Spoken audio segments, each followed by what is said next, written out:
Ooh. And we are live. Ladies and gentlemen, welcome back to MUSiPOLiTiX. This is our first show since Michael has been off the road. It's good to see you, Michael. Good to see you too.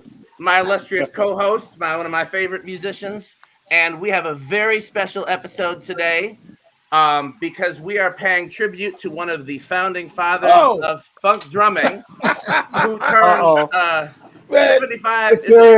Security. The hit coming. Man, bump the intro, man. Let's right, just they go. don't even need the intro. No, they know what's going on, man. They've been feeding for us. Hey, go ahead. Yeah. I see them muted his microphone. Well, how you doing, Dave? Get us caught up, man. Happy birthday, right? Oh, thank you. But I can't believe that this is even going on. I was kind of nervous all day. Going, wow, all of these folks that got so much stuff going on, and you're in Livermore. It's great though. It's pretty cool. Yeah. It's already an astounding event. I mean, I don't know how I'm processing all this. It's really incredible. All of you are people that I have admired. I've only met a couple of you, and Lenny was the first one to pop on, and I almost couldn't contain it. That's how we feel. Exactly. Yeah, exactly. And Dennis, well, this is the second time Dennis just popped in. DC. Didn't say nothing. Yeah. He likes to pop in. Hello all. Well, I don't even know. Well, where do we go from here? Are we waiting for anybody else? Roger's in Hawaii. Oh, he's in a nice space, baby. He's in paradise. Hey. Yeah. Who's missing at this point? It's not too shabby. Oh, we got a lot more people that are going to be coming in, and I might even have to juggle some people on and off the screen. We got, but we definitely got enough to get started. So where's Adam, man? I think we're started. Adam, we are started. My wife just joked that Adam was asleep because Adam did the promo with me yesterday, but he did it from his hotel room bed because he had just gotten off tour and was asleep. So he might still be asleep somewhere. He'll be with us. We just want to pay tribute. We want to use this platform to pay tribute to living legends while they're still here to receive their flowers. The last tribute we did was for a legend that had gone on, Clyde Stubblefield, who was a good friend of mine and an inspiration to, I think, everybody. Yes, sir. David Garibaldi was part of that tribute, and it was just kind of obvious to everyone there, what with him having a milestone birthday coming up and him still touring, and that he was the next person that we should pay tribute to and the first living legend that we should pay tribute to. So we just want to, give him some flowers, give him some shit. Tell some stories. That's gonna happen. and I'll let Michael take it from here. Well, I mean, the first place I would go in my mind is, I think I asked Dave last time we talked whether or not there was any rivalry between you and Mike Clark coming up. Were y'all cutting each other's heads? I mean, at what point did you? I laugh at that, please. I mean, oh boy! When did you guys meet? And how did it happen? David, do you want to go or shall I go? Whatever. It's your birthday. You go, baby. Well, I had gotten out of the military just right before it was like in late 1969, December of 1969, like right after the Altamont thing with the Stones. It was just like a couple days later. And so I came back to the Bay Area to work. And just continue my life. And I was playing at a club in Oakland. Mike and I were studying. We have some weird. Hold on, I think. Hey,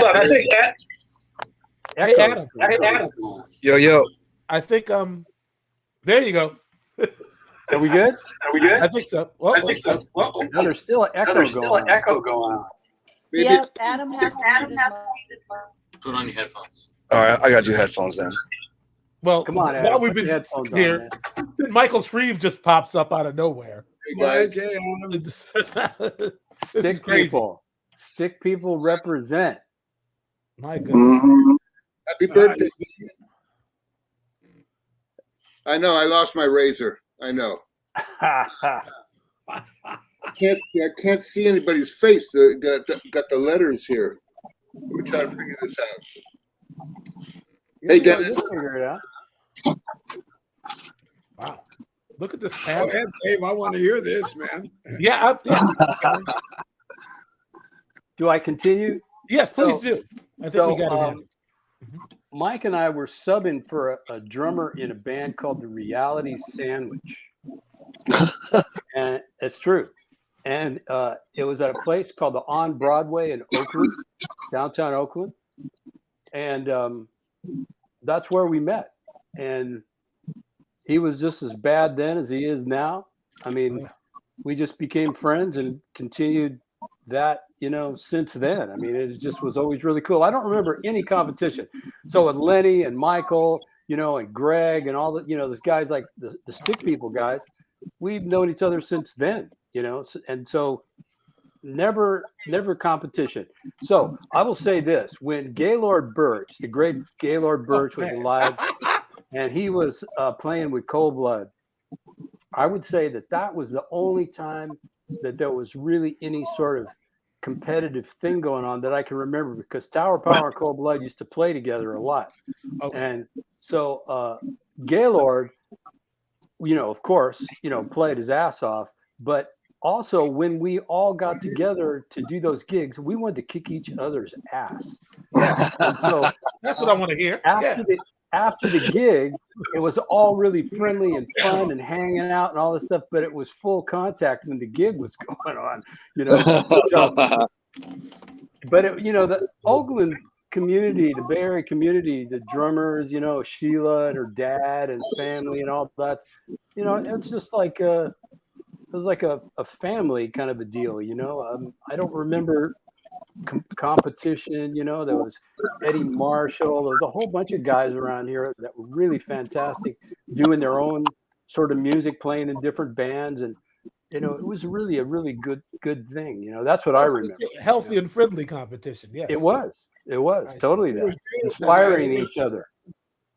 I felt like we were all we're all on our own path and had our own mission, and we definitely had some similarities here and there, but everybody was coming up with stuff, and it was all new. Every time I would hear David, I'd be like, whoa, he's starting some whole other thing, you know what I mean? And but as far as, I never felt competition either, but with Gaylord, dig this is as soon as he got out of the Army, I met him, and I'm the guy that got him started again.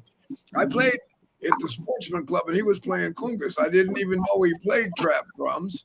And the next day, the dude was at my house with his drum set, and we set him up like, remember that record on Mercury with Max and Buddy Rich? Oh yeah, Richard Roach. We tried to annihilate each other. And we did this 1,000 times, even to the point where one time Paul Jackson's father goaded me into buying. You can't be driving no Volkswagen. You got to have a Cadillac, son. So I bought a Cadillac, and then George came over to have our weekly drum kill each other battle, and I didn't mention the Cadillac. And when I said, "Man, can you help me take my stuff to the car?" I did this on purpose.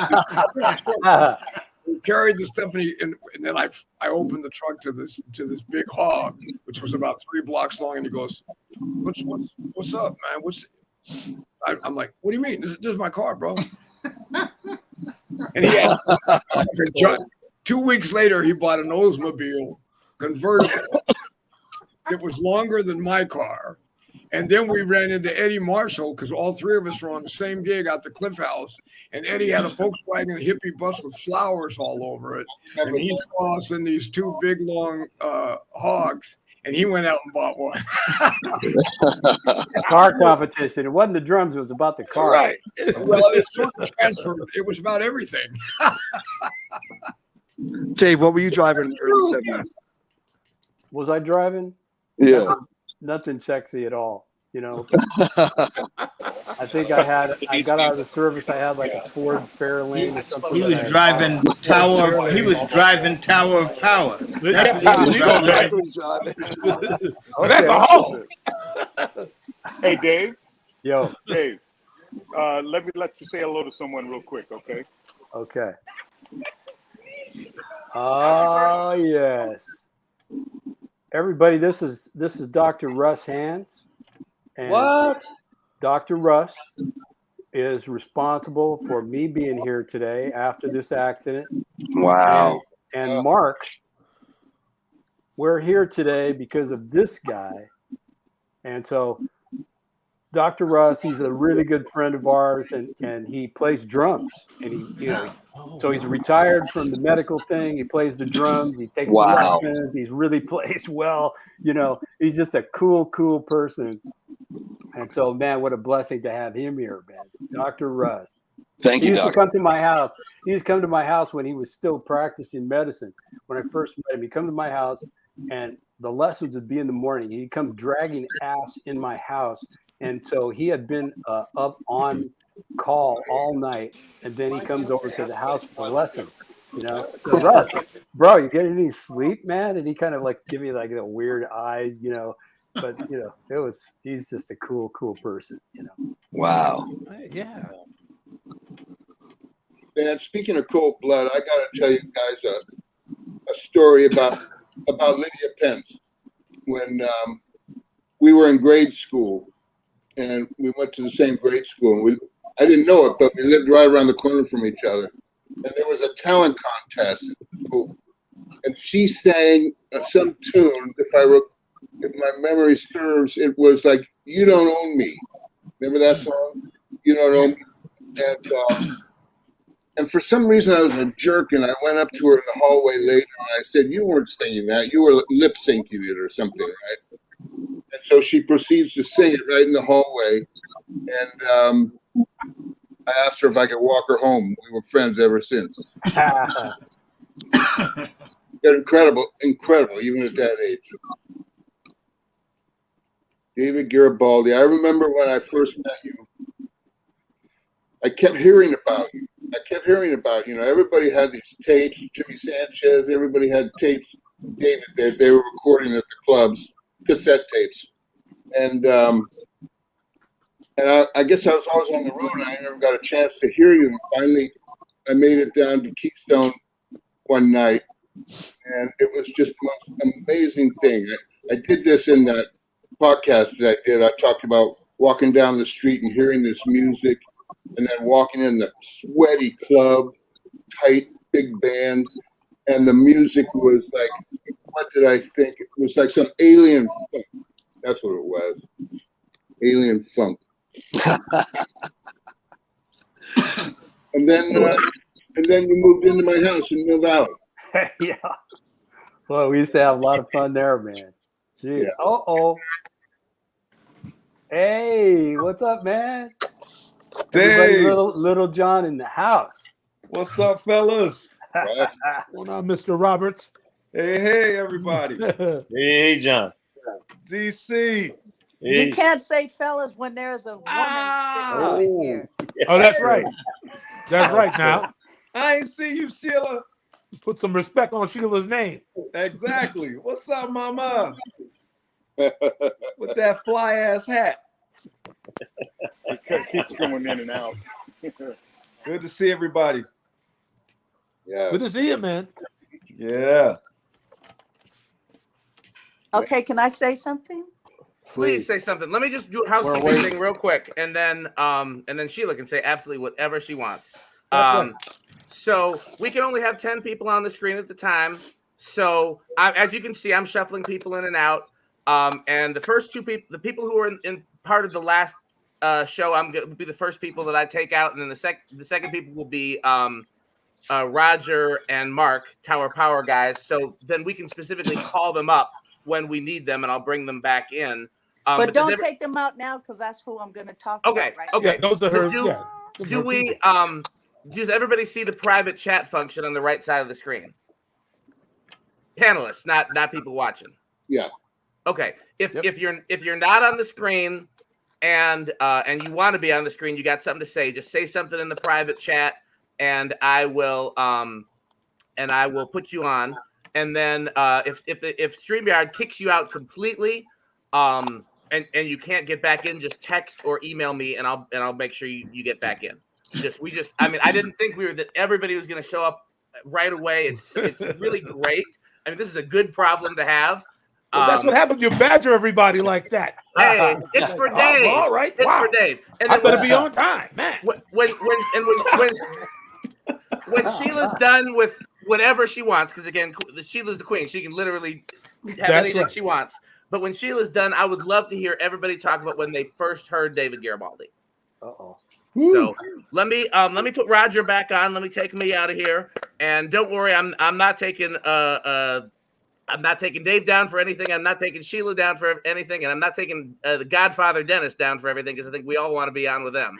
Yeah. So Dennis and everybody, all these people, these Oakland folks, all these California people, they got to stay up at all times. You can, and Dennis, they can have it. You and I can be onlookers. Okay. So let me just take me out, and then we'll like I said, whatever Sheila wants, Sheila has. Yeah. Well, yes. Well, Please, you have the floor. Yeah. All right. Okay. I first I want to say that this is pretty amazing to see so many people here, all of these drummers and musicians, Marc, to be on this feed right now, especially me growing up from the Bay and watching these guys either play with my dad in the living room, like Mike Clark. I think I wasn't even a teenager. I was 9 or 10 when you were at my house the first time. I just can't even believe, like, I've known you that long, but to steal everybody that's on here, try to steal some of the licks that you guys have done all of these years. But Garibaldi's, like, I remember Tower playing, and we always wanted to try to go to rehearsals. Sometimes if you guys rehearse, we would hang out on the street and try to hear from the block, wherever we could try to hear you guys. And of course, always supporting Tower. But I don't even know when the first time I met you. I think I was really young. I was probably in my teenage, maybe. It was a club. It was a club in Berkeley. I was playing with your dad, and you were playing. And I think it was one of the first times that I saw you playing out. Really? Yeah. The one that wasn't Keystone Corner, was it? No, it wasn't Keystone. It was in Berkeley. Larry Blake's? No, it wasn't Larry Blake's. I don't remember the place, but it was in Berkeley. And yeah, that's crazy, because I was trying to remember when was the first time we met. And like I said, Mike Clark, I mean, all of you, half of the screen that everyone has played with my dad's band, which is incredible. What a blessing for me to be able to learn from all of you when I was so young. And I remember the first time seeing you play live, I'm like, how can you play these syncopated rhythms like that? Like, it didn't make any sense to me. And and the drummers were saying, yeah, he's playing these ghost notes. I'm like, what is that? I don't even know what ghost notes are.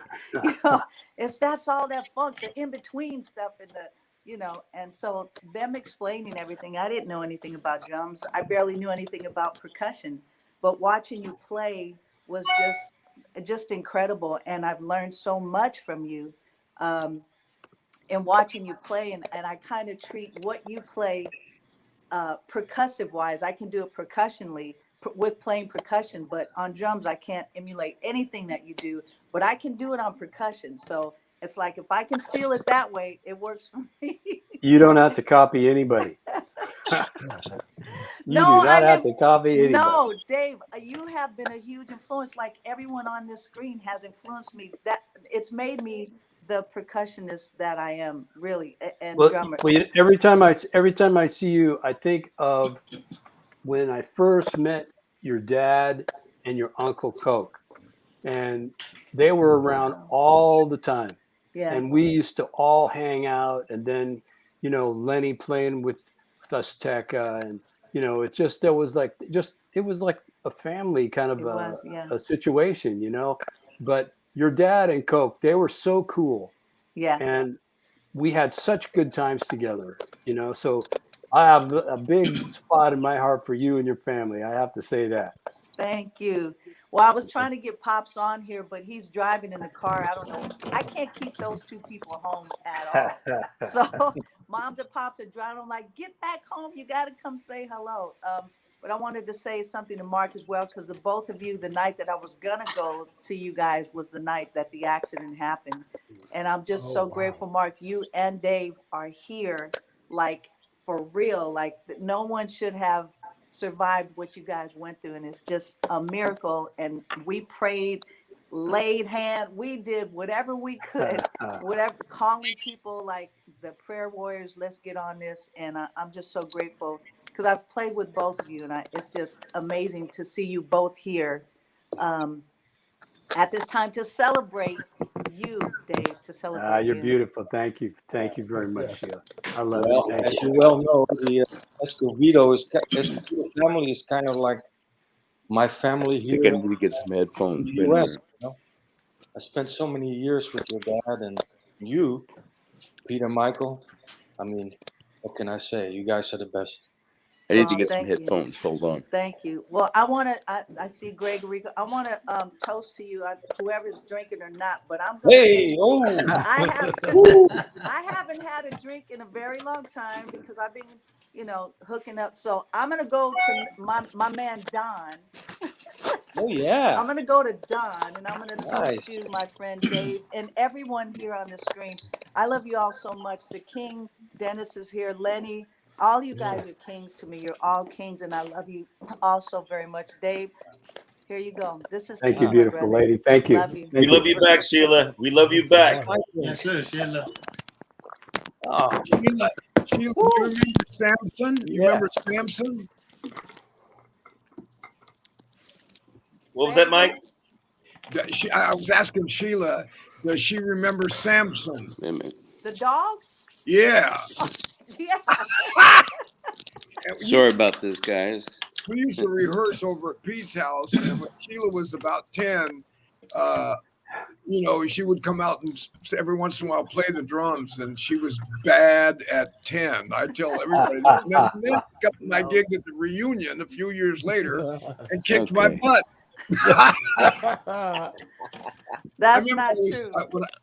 I remember I was afraid of Samson at first because he was so big. And then he became my friend. Yes, very sweet.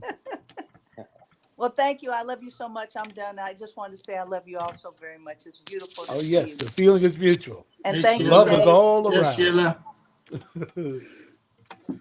How you doing, Jack Stratton? Good. How are you? All right. You right next to the man. You the man sitting next to the man. You were next to Greg Errico. Hey, I'm sorry about all the mess, guys. I think I'm on now. I can hear you. Yeah, you're on. You're on. You're on. My goodness. All right. Yeah. I didn't realize how many West Coast drummers we invited. It's like, y'all, you didn't need us. Well, hey, Greg is in Italy. Oh, wow. Yeah. Yeah. What city? It's like the middle of the night here. It's like 1:30 in the morning. I was asleep actually. Well, God bless you, man. We really appreciate it. Yeah.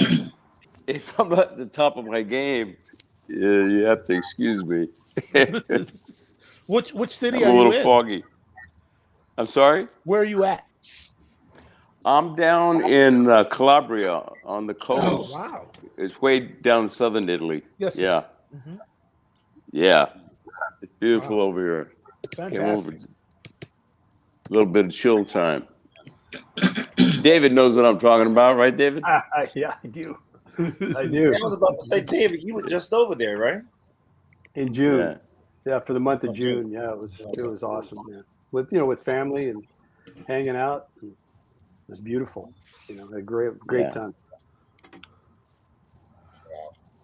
You know, I vacationed. So, excuse me, Michael. I was just going to say, I actually took a vacation. So, I never take vacations from the drums and, stupid beats and all this other stuff, right? And so I decided that I was going to actually take a vacation, and I was going to let everything go. It took me, we were there for a month. It took me 2 weeks. And when it finally went away, and that, you know, the need to be playing some stupid beats, you know, 24 hours a day, and that went away, I actually started to really, really enjoy myself. And then when I came home, I could not get started. I had so much vacation on me. I couldn't even care. I didn't even care about the drugs. I had such a good time, you know. Dangerous, huh? Dangerous. Hey guys, can I just say one thing before I get kicked out of here? Because, you know, look at all these drummers here. How can I not say something about all you guys? You better be good. Come on, let's go. Oh, now you're gonna put pressure on me too? My God. No, but seriously, and you know what's so weird to me too is that, you know, I grew up in Amsterdam, but for some reason or another, my brother and I, we listened to so many Bay Area bands such as Sly and Family Stone, but also Lenny, you with Azteca, and Mike, of course. What can I say? You and Herbie, and of course Tower, and all these bands. Santana with Michael Shrieve.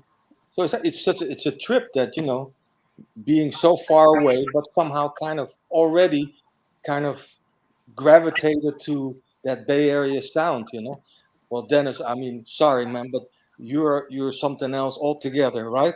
I mean, and Sheila, you're like a force of nature. I can't even describe. But I mean, really, I'm just so honored to, you know, see all of you guys here and be part of that group for the moment, because you guys are something else, all of you. So anyway, before they kick me out, I wanted to say that. You know, Dave, you're okay, man. You're okay. I didn't know that this was not going to be on Safari or this and this, and I had a whole background screen set up and this, that, and the other. But it was Utrecht, Mark. Utrecht. Yeah, because I was just there, you know, a couple of years ago and fell in love with it, and so that was going to be my back screen. But man, yeah, I love it. I love it there. Oh, that's wonderful. Yeah, my uncle is from there. Yeah, it's a beautiful small town. Yeah. But I wouldn't mind being in Italy right now. That's for sure. Well, you know, the whole reason why we all got together. Good Italian internet. Great. Right. Uh-oh. Yeah, I think I lost you. He's doing the Disney thing. He froze. Yeah, I lost you all. He's frozen. He's done. Yeah. As soon as I started to talk, everything crashed. I don't know, my Pay back. your internet bill. Come on, man.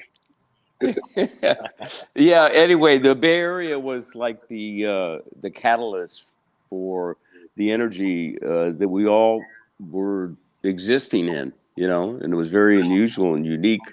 We've come to find out, and that time has come and gone, but it affected us all in a very powerful way, you know, and that was kind of like the catalyst of why we got together during COVID, you know, all the isolation and everything, and then we were able to hook up with each other and talk about, you know, our experiences and so on.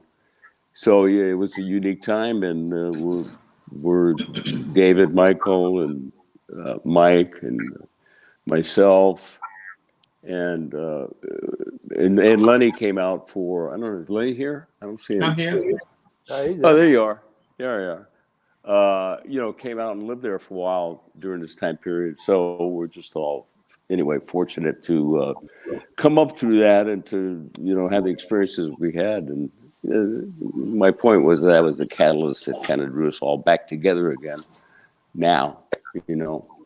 Yeah. And it's good to see you all. There's Dennis that sends me the texts. He sends me movies and all kinds of different interesting things all the time. I haven't even been. I mean, there must be about a table with a pile of 20 on, you know, digitally. I haven't had time to get through yet. I was going to ask you if you got hacked or something. Well, me? Yeah. No. There were like 30 videos. This and that. I said, Dennis must have been hacked. Yeah. How you feeling, David Garibaldi? Feel good, man. You know. Yeah, you probably did your workout and ran 2 miles and did a bike ride. Not today. I didn't do that today because today I was practicing. I was working in Steve Gadd's book with, and it was it's really challenging because I love the guy's playing, right? And so he's got this really cool book out called Gaddaments, and so he put it together during the pandemic time, and you really see in there kind of how his playing is built because there's so much symmetry in his playing. At least that's what I hear. A lot of balance and between rights and lefts and all this stuff. That's the image the picture that I have when I listen to him. And so you work out of this book, and it's like stunning. It's very simple, but it's really challenging, man. It was giving me fits. I spent about an hour and a half working on a couple of these flam pages, and that was today's workout. So that's what I did today. So no. Wow. But amazing. Hey, Sheila. It's all good. You didn't tell Dave that we put one of the songs in your show. Oh, right. Yeah, we did. You want to tell a story with the Prince show? Absolutely. We were playing at Staples Center, opening up for Prince one night. And we had like a day to rehearse before. And a big, long rehearsal like Sheila does all night long. And she said, hey, we got to do something for Oakland in this show. So we threw the Oakland stroke in there in the middle of one of the songs. Oh. Nice. Hey, real quick, we've had a lot of trouble getting Roger on. He's got a specific story he wants to tell. So, you just kicked off.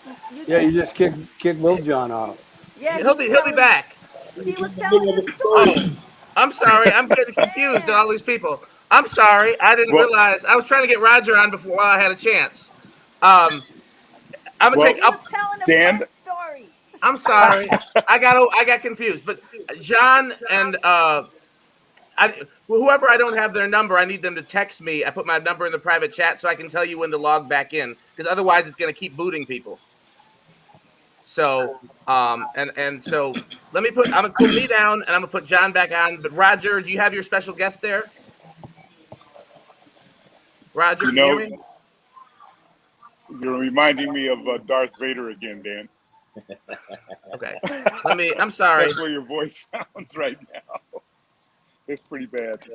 So I don't know what happened to the connection, but it's too bad. Okay, Little John, finish your story. They kicked you out for a second. Finish your story. Yeah. Am I back? Oh, I'm back. Yeah, you're back. We want to hear the story, I'm back man. in the game, Coach. Yeah, it's all good. I know it's a lot of people coming on here, as it should be for Dave Garibaldi. Oh man. So yeah, I don't know where I got cut off at. But you were telling us about the Oakland stroke, man. Yeah, we had like a 24-hour rehearsal with Sheila. Dave, I love you, but I gotta go because this is Okay, Rod. Bye, guys. Peace. Okay, so yeah, 24-hour rehearsal with Sheila. We're sweating and everything. We're almost done. And she said, hold on, we can't finish this rehearsal until we throw one of these songs in here for my city, Oakland. And we went and put the Oakland stroke in the middle of one of the songs. I forgot, what song were we doing, Sheila? Maybe Holly Rock. I'm not sure. No. Oh, no. Love Bazaar? I don't think so. It was in the middle of Love Bazaar. Really? Yep. I think it was you Holly said, Rock. Oakland. Bop, boom. Perfect place for it. That's good. And Prince is on the side. I can see him in my Prince peripheral. was on the side. He was like, God dog it. She got me. No, she did. She got me. No, she didn't. I was like, He turned up the heat after that, boy. Him and Sheila, they used to be like, fighting all the time. Yeah. We're going to do the best show. Yeah. But it was an honor to play that groove of yours, man. It's a legendary groove. I'm still trying to learn how to play it right. Well, me too. That's some funky shit, man. Thank you. You're welcome. Man, somebody's dog. Okay, you That's got a me big off again dog. now. The dog liked it too. That's good. Hey, when I came out and played with Azteca, and I heard David Garibaldi and Mike Clark, and it changed my whole perspective because I came from the East Coast and came out to the West Coast, and they was playing this thing with the hi-hat. I was like, man, what is that? Because nobody on the East Coast was playing like that. And I came out there and heard these guys, man, and like I said, uh-oh, I something else is happening here. I got to incorporate this in what it is that I do. So when I came back to the East Coast and I started doing that, everybody said, you know, what? You know. So, yes, sir. All I got to say is, yes, sir. No. You know, those days, I tell you, those days when you were out there, you know, Mike, Shrieve, you know, Greg. I mean, it was like stunningly great because Oh, it was great to be around all you guys. You know, I mean, so that many was fantastic. great drummers. And the cool thing was, we went to check each other out. We're all friendly, but you do not copy each other. Yeah. No. And that was the really cool thing, is that it was forbidden to copy. Exactly. You did it your way. You do your own thing, you know. That's and it was exactly right. all about that, you know, here. You know. So well, cool. I've had too many years of regret for not copying you more. We adopted Lenny White. Michael Shrieve and I adopted Lenny White from the both end. This was before Azteca. This is when he was with Joe Henderson. I was sitting right in front of the bass drum.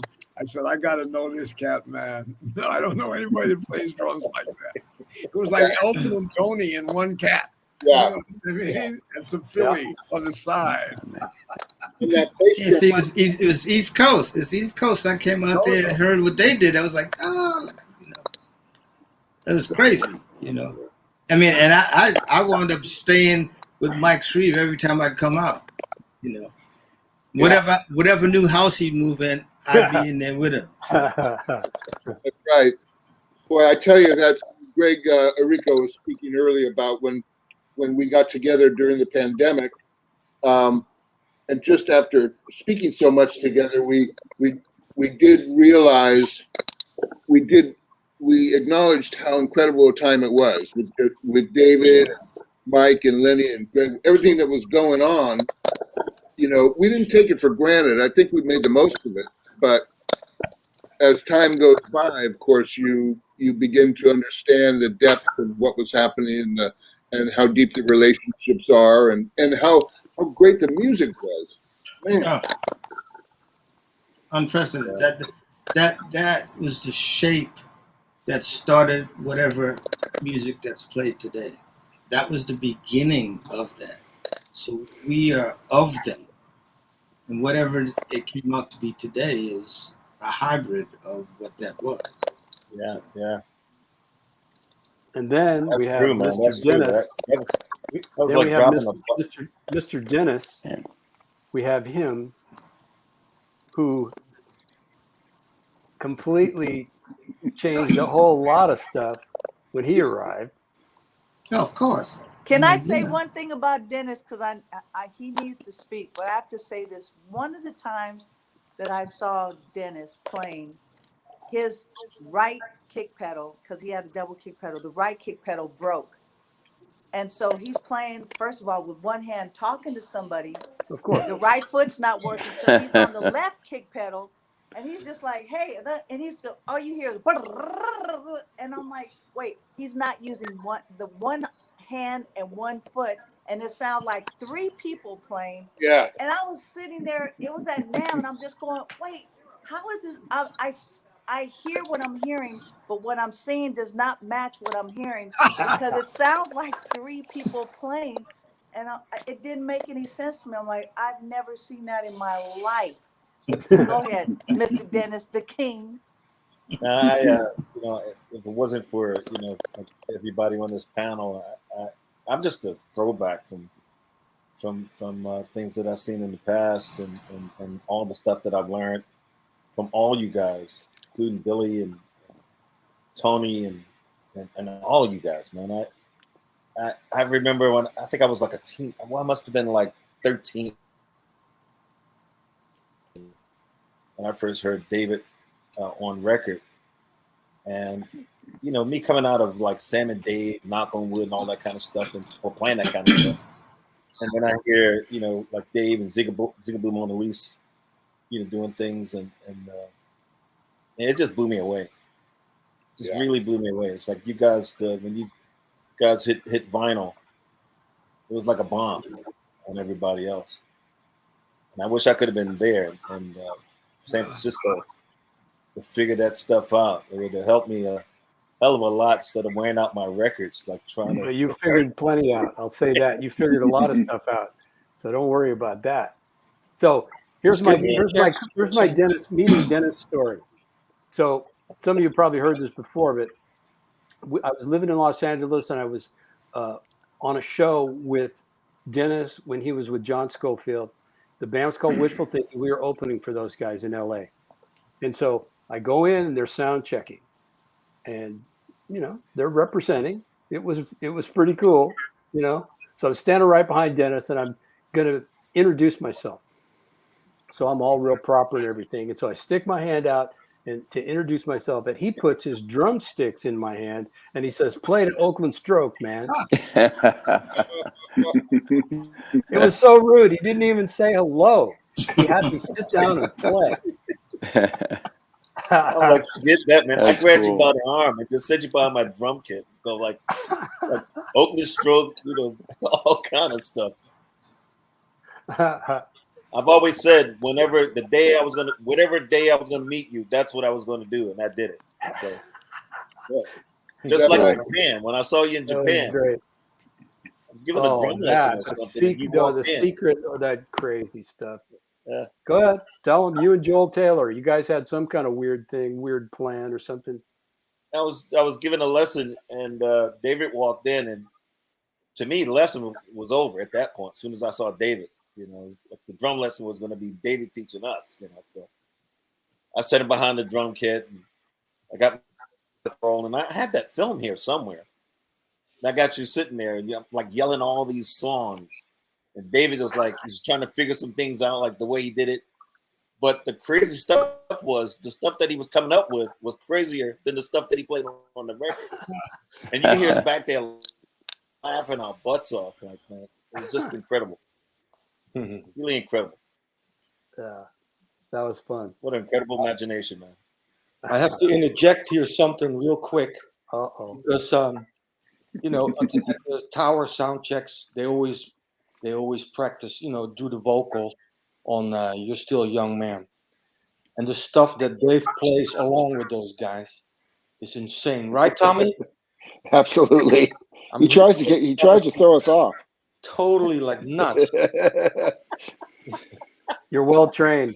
Nothing knocks you guys off that, I know. They keep going anyway. Yeah. I don't want to take up a lot of time. I'm having I'm not worthy moment here, and I just wanted to drop in, Dave, and say I think this is really great, and happy almost birthday. I think it's the 4th, right? It's the 4th, right? Yeah. It's close enough. And I just want to tell one quick story. I don't know if Lenny, Mike, and Dennis will remember this story, but Lenny, you had the horns playing on a Nicky Richards, maybe, I don't know, 8 or 10 years ago. So I'm just like really, really excited to meet you and get to work with you at all. And so I'm sitting there, and then all of a sudden I see Dave in the drum booth, and I go, oh yeah, well, that makes sense. They've got to know each other, right? So you're playing, and then all of a sudden it's a few minutes later, and Dennis walks in, and I go like, holy shit, what is this, a drummers convention or something? I'm like, and then finally Mike walks in, and you're all back there, and it's like we weren't done taking. All of a sudden I'm getting like, why am I getting nervous? Just playing parts, Where was this, Tom? So this was it was in New York City, and Lenny would know where the studio. I think you're muted. Your mic's muted. Yeah, I was producing a record for Nicky Richards, and I had Dennis play on it, and I had the Tower Power horn section. Yeah. Anyway, you guys were sitting there, and I think you said, "Yeah, I made a dinner reservation." I went like, where are y'all going? And you looked at me, Lenny, and you said, "You want to come along? You can come along, right?" And I'm going like, "Okay, this is great. I'm going to be like a fly on the wall." So we went to that restaurant. It was nice listening to you guys' story, but the best thing for me too is I went to go to the bathroom, and it was a one-staller, right? And I get in line. There's this big, tall guy in a suit in front of me, and he kind of turns sideways, and it's that actor Chris Noth from Law and Order and X in the City, Chris Noth, right? So he goes into the bathroom, and the guy behind me goes, "Was that Chris Noth? Wow, was that Chris Noth? Didn't you want to say hi to him?" And I go like, "That's nothing, man. You see those four guys sitting at that table?" I go like, "That's the shit right there. Those guys have made more music history than whatever this guy has done just playing Law and Order. Who cares? Who are they?" So I had to educate this guy. So that was my moment of education. Anyway, that was such a good night, and I sure enjoyed meeting y'all. And Dennis, it was such an honor to have you play in the band. It was too short and sweet, although we miss Dave, but we miss you too, man. That was so much fun. Yeah. And Mike, you're going to be playing in November. You're going to be playing 2 blocks away from my place in Seattle. So I'm going to come down and check you out. Oh, come when down you play and the Royal Room. Okay. When you play the Royal Room, I'm going to come by. If you need a ride or anything, I'll text you. Dave gave me your number. I'll text you, and you know if you need anything. But you can take me off now. I just wanted to say hi to y'all. It's an honor to just be listening. Hey, I'm loving the stories. And all right, God Tommy. bless y'all. Good to see you, brother. Yeah, I'll see you soon, man. Columbia City. Out there, bro. Wow, that was cool.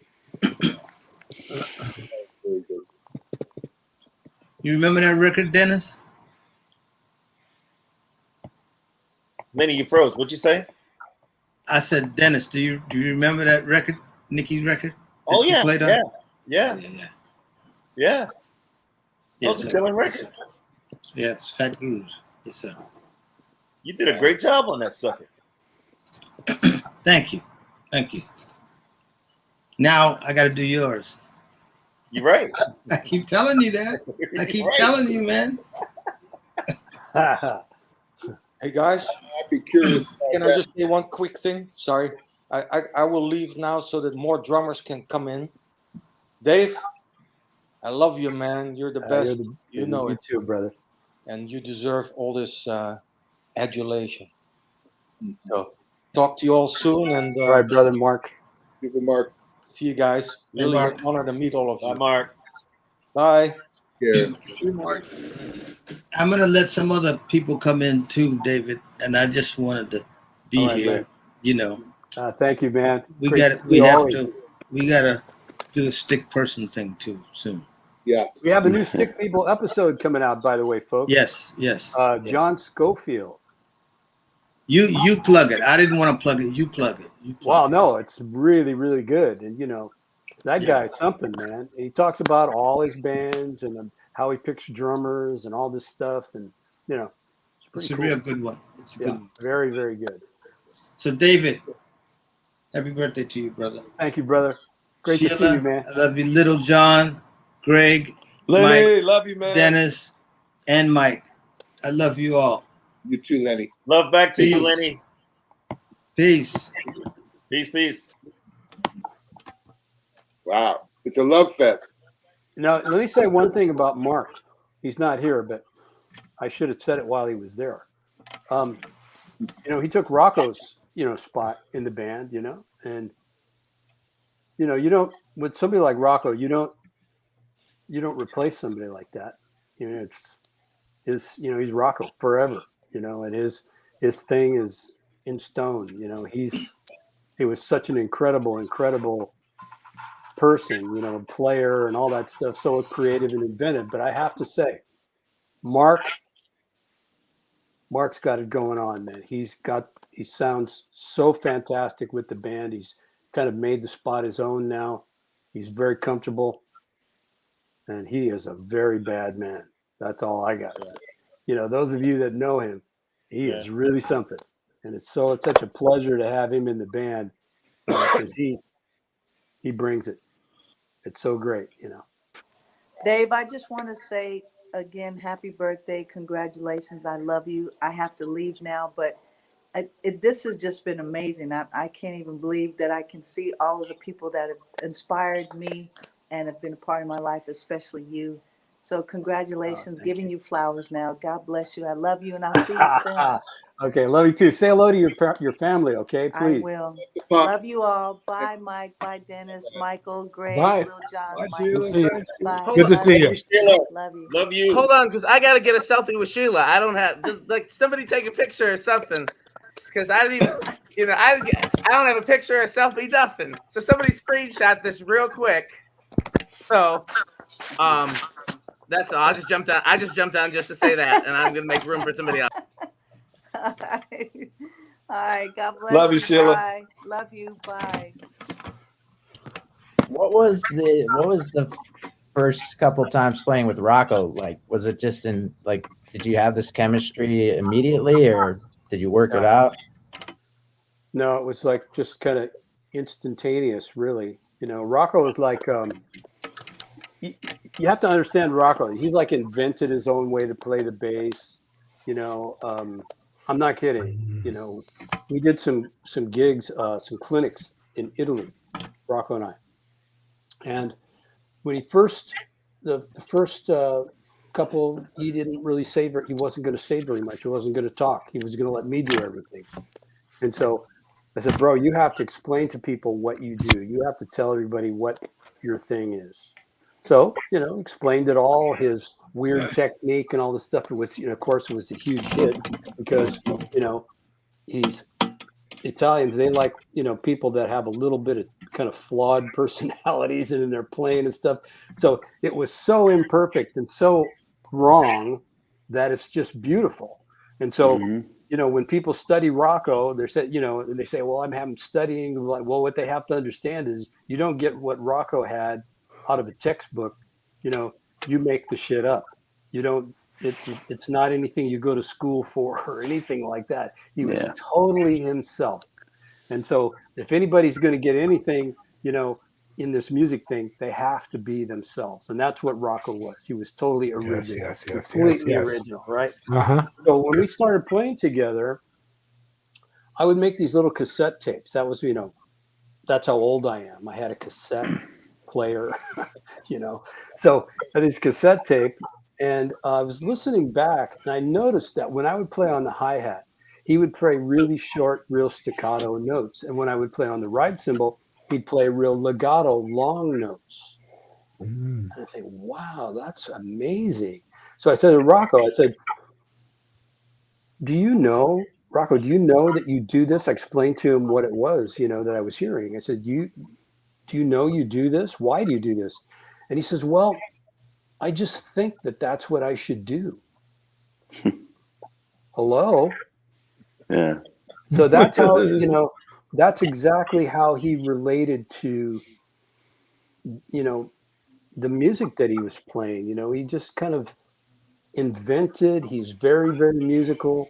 When he played the bass, he played the bass. When he didn't play the bass, he could have given a shit about it. He didn't play the bass. It was really something.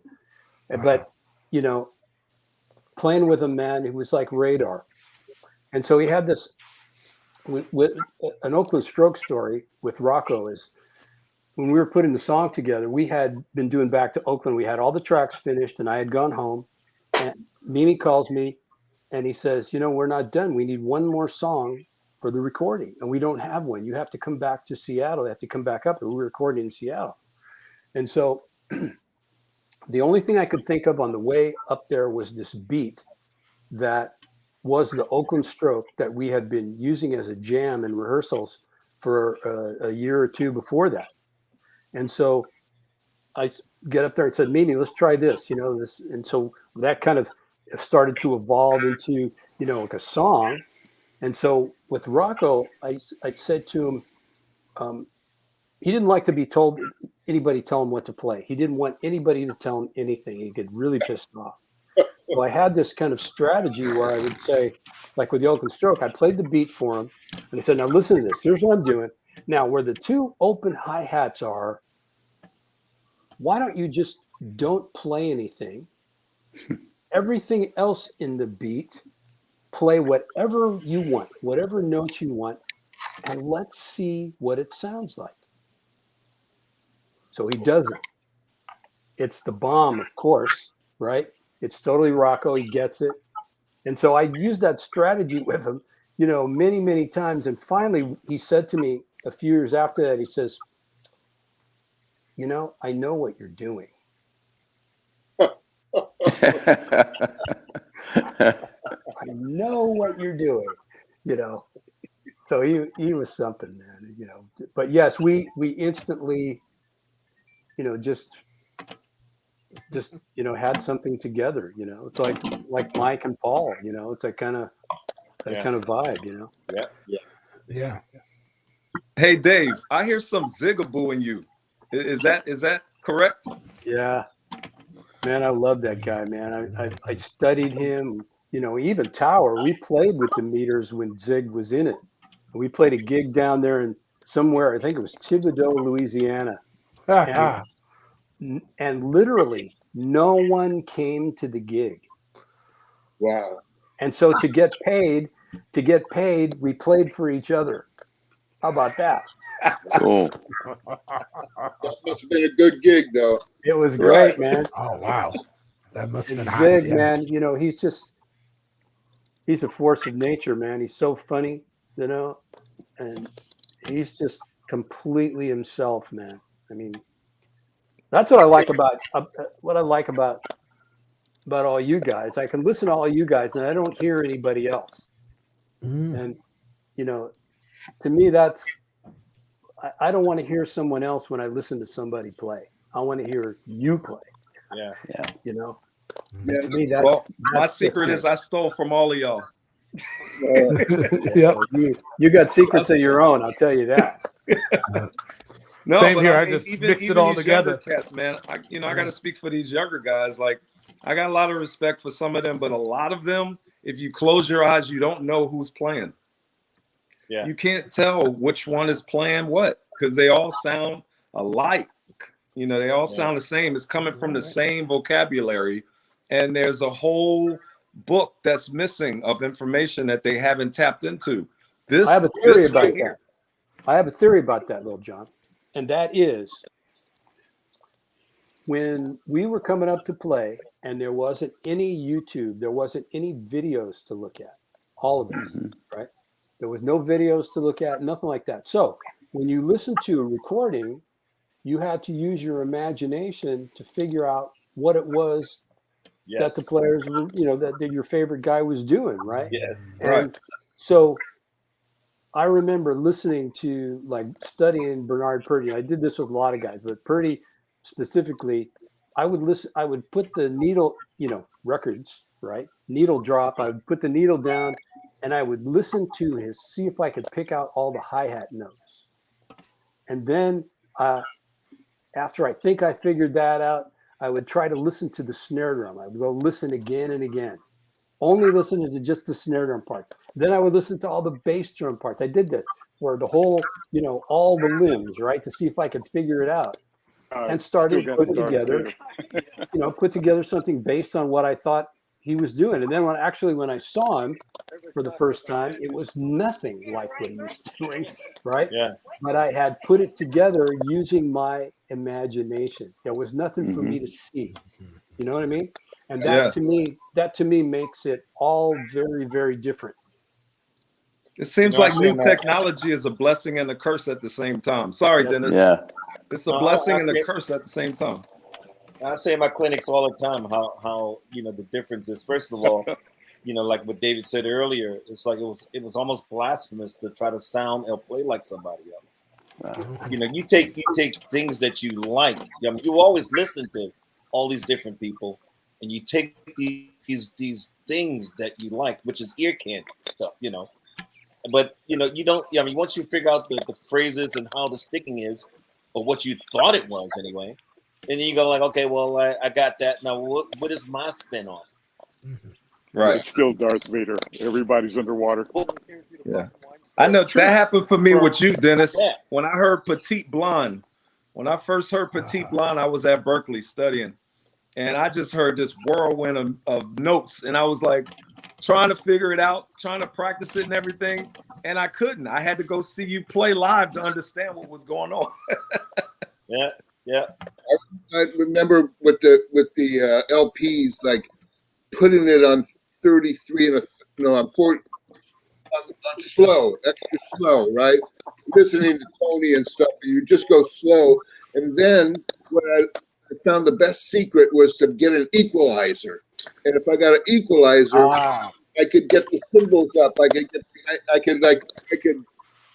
isolate the instruments more. And that was exciting. Yeah. The thing I wanted is I didn't want to copy anybody, but I wanted to have personality like the guys who's playing I really loved, Yeah. And so that to me was the most important thing, was to have a personality. And to do that, you have to create. You got to, get into what it is that you like and what you want to do and start building, Yeah. I used to go hear Sonny Payne, Elvin, Max, Philly, and a couple of cats that played with Louis Prima. That and not Jimmy Vincent. These cats could really play, man. And then Clyde, and go hear Ray Charles. I just threw it all in a blender somehow, made up my kind of way of like I never transcribed anything or wrote anything down. And today when I give lessons, cats are like, "What is that thing you're playing there? What is that?" And I'm like, "I don't know, bro. I can show you." And they go, "Well, where does it start and where does it stop?" I'm like, "That's not what I'm hearing." I know you should. If you could get, my contention was, if you could get the idea somewhat under your hands and feet, you can start it and stop at any damn place you want. Yes, sir. And my style, I guess, was a blend of a lot of different people that I watched live, but I never tried to get the exact sticking. I would get the idea and then mess around with it, and then that would be what I did. And then, I get better at it my way. But I gotta get out of here, David, and you know how important you are and your playing is to me. I love you, brother, and happy birthday. And all you guys are my heroes, every one of you, man. Holy cow, I'm intimidated to even be on the damn call. You're the best, brother. You are the last person who needs to be saying that. Right. I thrust as stayed when I got the CD. I must have played it for 2 months straight. And then I heard Flood, and that messed me up even worse. So, whatever, Mike Clark, dude. All right, okay, well, you're a bad dude. Thank you so much. And hey, I'll be at SF Jazz, Kooumba, and Bach, and Michael, I'm coming up to Seattle too, so hopefully I'll see you guys. At least I'll give you a blast when I'm out there. Yes, Have sir. a happy Sounds birthday, good, bro. man. I love you, man, and all you cats. Thank you so much. All right, brother Mike. Man. Great to meet All right, you. Mike. Yeah. Good to meet you, Mike. Michael. All right, Dennis, I love you, man. See you later, bro. Love you back. Love you back. All right. I want to hear some Baltimore. I'll call you. I need some more stories. Okay. Let me say before I don't get a chance, Michael Shrieve put a record out that messed my brain up. I can't remember what it was called though. It took my whole perspective on drumming into a different dimension that I could understand, but I couldn't really replicate. I don't know, man. You got some different voodoo in your situation, man. Okay. It really had a subliminal impact on my approach. I can't even explain exactly how, but I think it had a gray cover. Who was it with? Who was it with? I remember it being a solo album. Yeah. And it probably came out in the mid 80s. Was it like electronic? Partly. It was a lot of sounds. Yeah, a lot of sounds. It was Yeah. I don't know. I've been going through a bunch of stuff, old stuff, and like really like outtakes of a whole bunch of stuff, and throwing them from, what do they call those things, cassettes, and and throwing them in the computer. And what you don't realize is, you know, you make the record, but you've got great musicians around you, so there's a lot more that ended up on the editing floor. And so I'm going through that stuff now, and I'm taking like bits, you know, I'm going, that's really good. That's really good. That's really, rather than just toss it away and see what I can do, like somehow be creative with like a number of different projects, maybe even cut them together or something. I'm in a playful mood. I see. Well, whatever you got, man, do it. Whatever it is, yes. I'd be interested to see the results. I appreciate it. Yeah. Hey, Greg. That's what I was just about to ask, because Greg's sound was working. Because Greg's been trying to get his sound working. He fell asleep. Greg, turn on the lights at the crib there, man. You can't wake everybody up. I was going to ask him about, tell us about that Betty Davis recording that he produced. Oh, yeah. Wow. I want to hear about that myself. Oh, there he goes. There he is. Greg, Greg. I'm having a problem there. I can see that, man. Your cap's all twisted and everything, man. You take. Could you hear me? Yeah. Yeah. Okay, I guess I'm back. All right. You're back. I was telling these guys about Betty Davis. I want you to tell us about Betty Davis, that, you know, anti-love song and all those other cool, you know, that cool recording, you know. Oh, Betty Davis was very unique. She had a very focused vision. It's funny when she'd run down a song to you. You know, it was kind of like animation. It was like you were talking to animation reality for a second, you know. And she was really, it was like broken up, but it was very focused on what she had. So actually kind of coming, you know, being music and coming from it being like almost like a cartoon when she'd explain it to you, it worked real good, especially with funk. And so we would just like, okay, yeah, I kind of hear what you're talking about, you know. And she wouldn't get really elaborate, but very focused. The image of what you hear is somehow it would just come out. You know, she would say it and like she'd hum a line or something like that, and you get it right away. And that's what we did. Mm-hmm. So it was very colorful and musical in the way that the way she explained it. It wasn't like, you know, she wasn't playing an instrument like the piano or guitar where, okay, this is the line. This is what it was. It's just coming out of her kind of her mouth and her spirit, and you picked it up in that way. So I think that was one of the things that kind of made it unique. You know, the way you.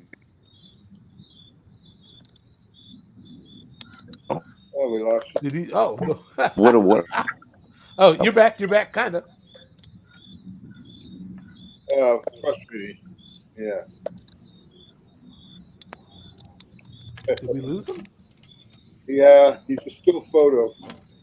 Because he's stuck. Oh. I hope you're getting it. You got Italian internet. It's kind of like funk, right?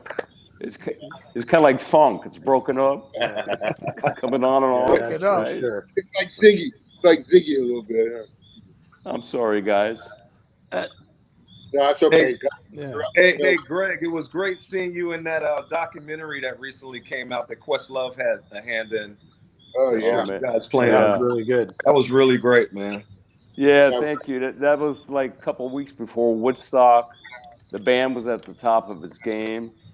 Sly and I both had fevers. We were sick that day of that show, and we had fevers. We almost didn't go on. But it was really great that it finally found its way to, you know, people's eyes and ears, because the show was, I didn't know that all the artists that were on that, I didn't know about that. I thought it was like a one-day thing. It turns out that it was taped over 5 weekends, and Stevie Wonder, Nina Simone, Gladys Knight, on and on. All these people were in it, and man, some of the performances, I cried when I seen it. It was just amazing. Yeah, man. The gospel groups, and yeah, it was nice. Questlove did a great job of putting that all together. Yes, And, he did. Yeah, he did. Yes, he did. Greg, Yeah, I he got a did. question. Yeah.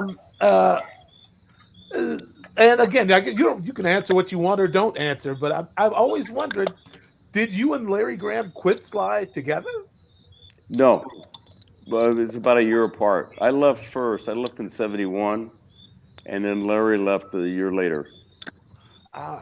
Who got on when you rolled out? Do you know?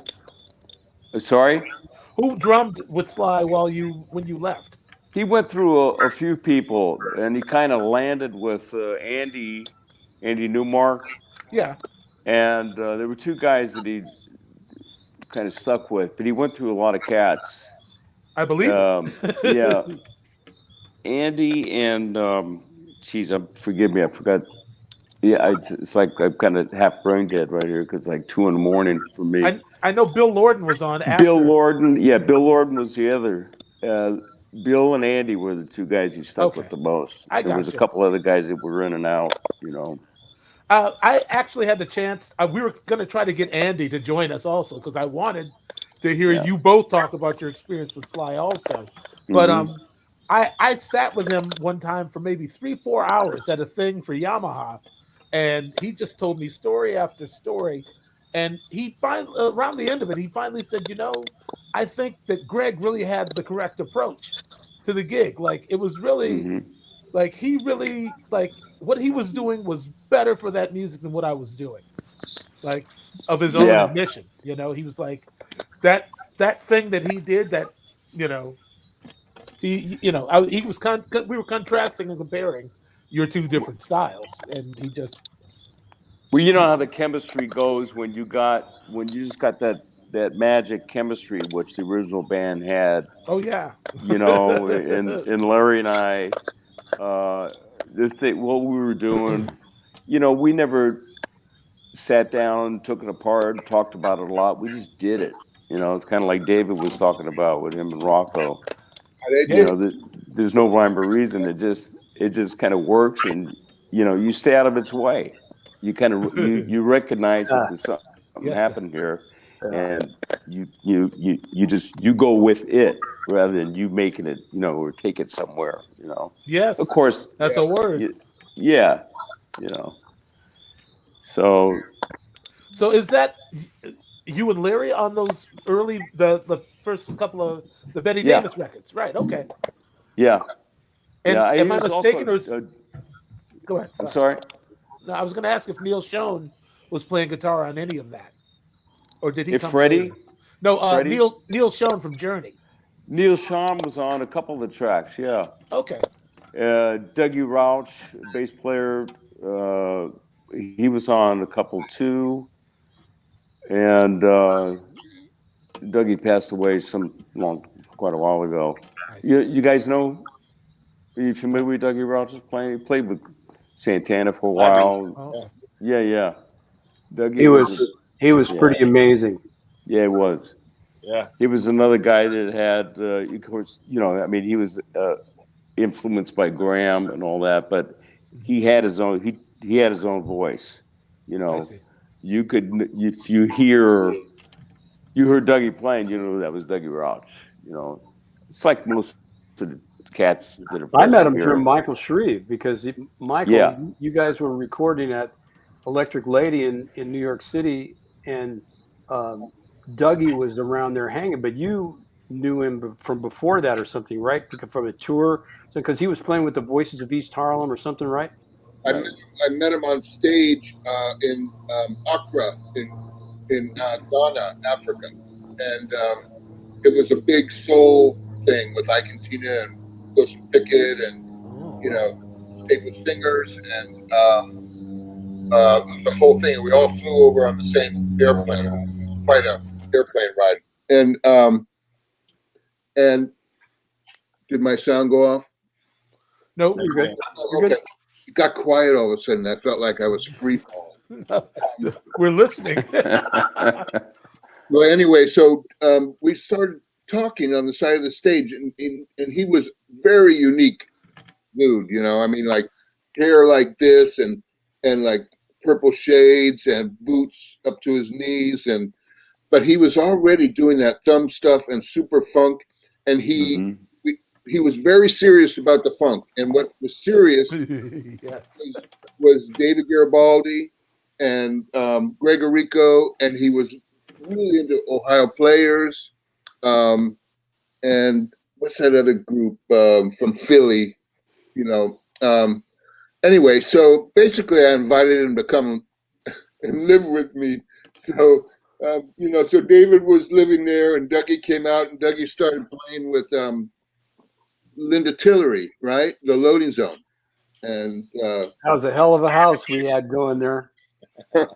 I found cassette tapes of David and Dougie, and going through all this stuff. And yeah, Dougie was a real innovator. And I mean, he played with McLaughlin, he played with David Bowie. You know, he did all kinds of different stuff. Yeah. As far as I know, I think Dougie kind of inspired Stanley. I think so too. Yeah, I think so too. You know, those are little. Well, I mean, when I was talking to Stanley about him, Stanley admitted it. Yeah, you know, even the way he dressed. Yeah, real innovator, and he was a Francophile. He's the first person I met that, like, you know, loved Perrier and loved like French bread, and got a Citron when he got some money. Yeah,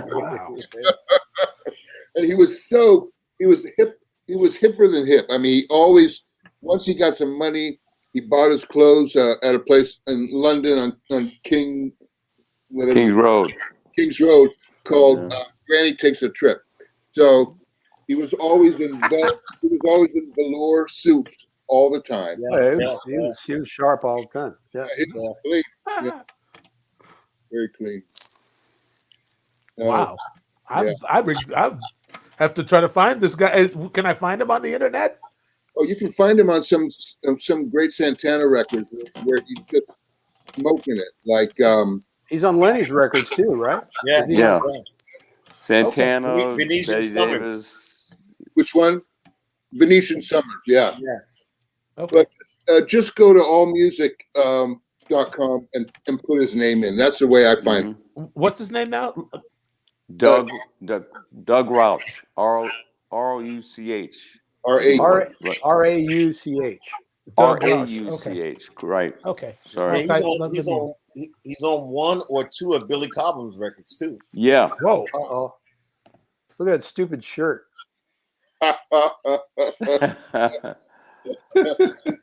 You had an afro. Oh man. Look at that hairdo. I need a chin strap for that hairdo. That's cool. You had some afro sheen, Dave. And a pick. Yeah. A pick with the fist on the end. Yeah, I did. Yes, of course. It's the mustache I want to talk about. It looks like he's going to tie somebody to a railroad track. Oh, that's weak, man. Whoa. That's Garibaldi. One of our listeners just sent that in, and I couldn't help myself. Yeah. What TV show was that? I think Dave? that You might have remember? been Soul Train. Yeah, That's Soul Train. Yeah, it looks like it. Yeah. We did Soul Train, and they let us play live on there. So we did it a couple times. Ooh, I'm gonna find that.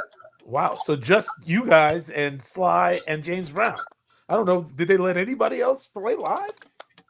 Not many. Yeah, but back then, a lot of shows wouldn't, because of the union or some Right. stuff like that. You know, we did it on Ed Sullivan's show one night.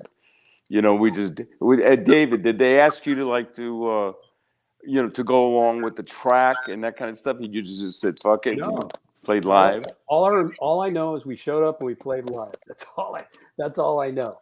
You know? It's great.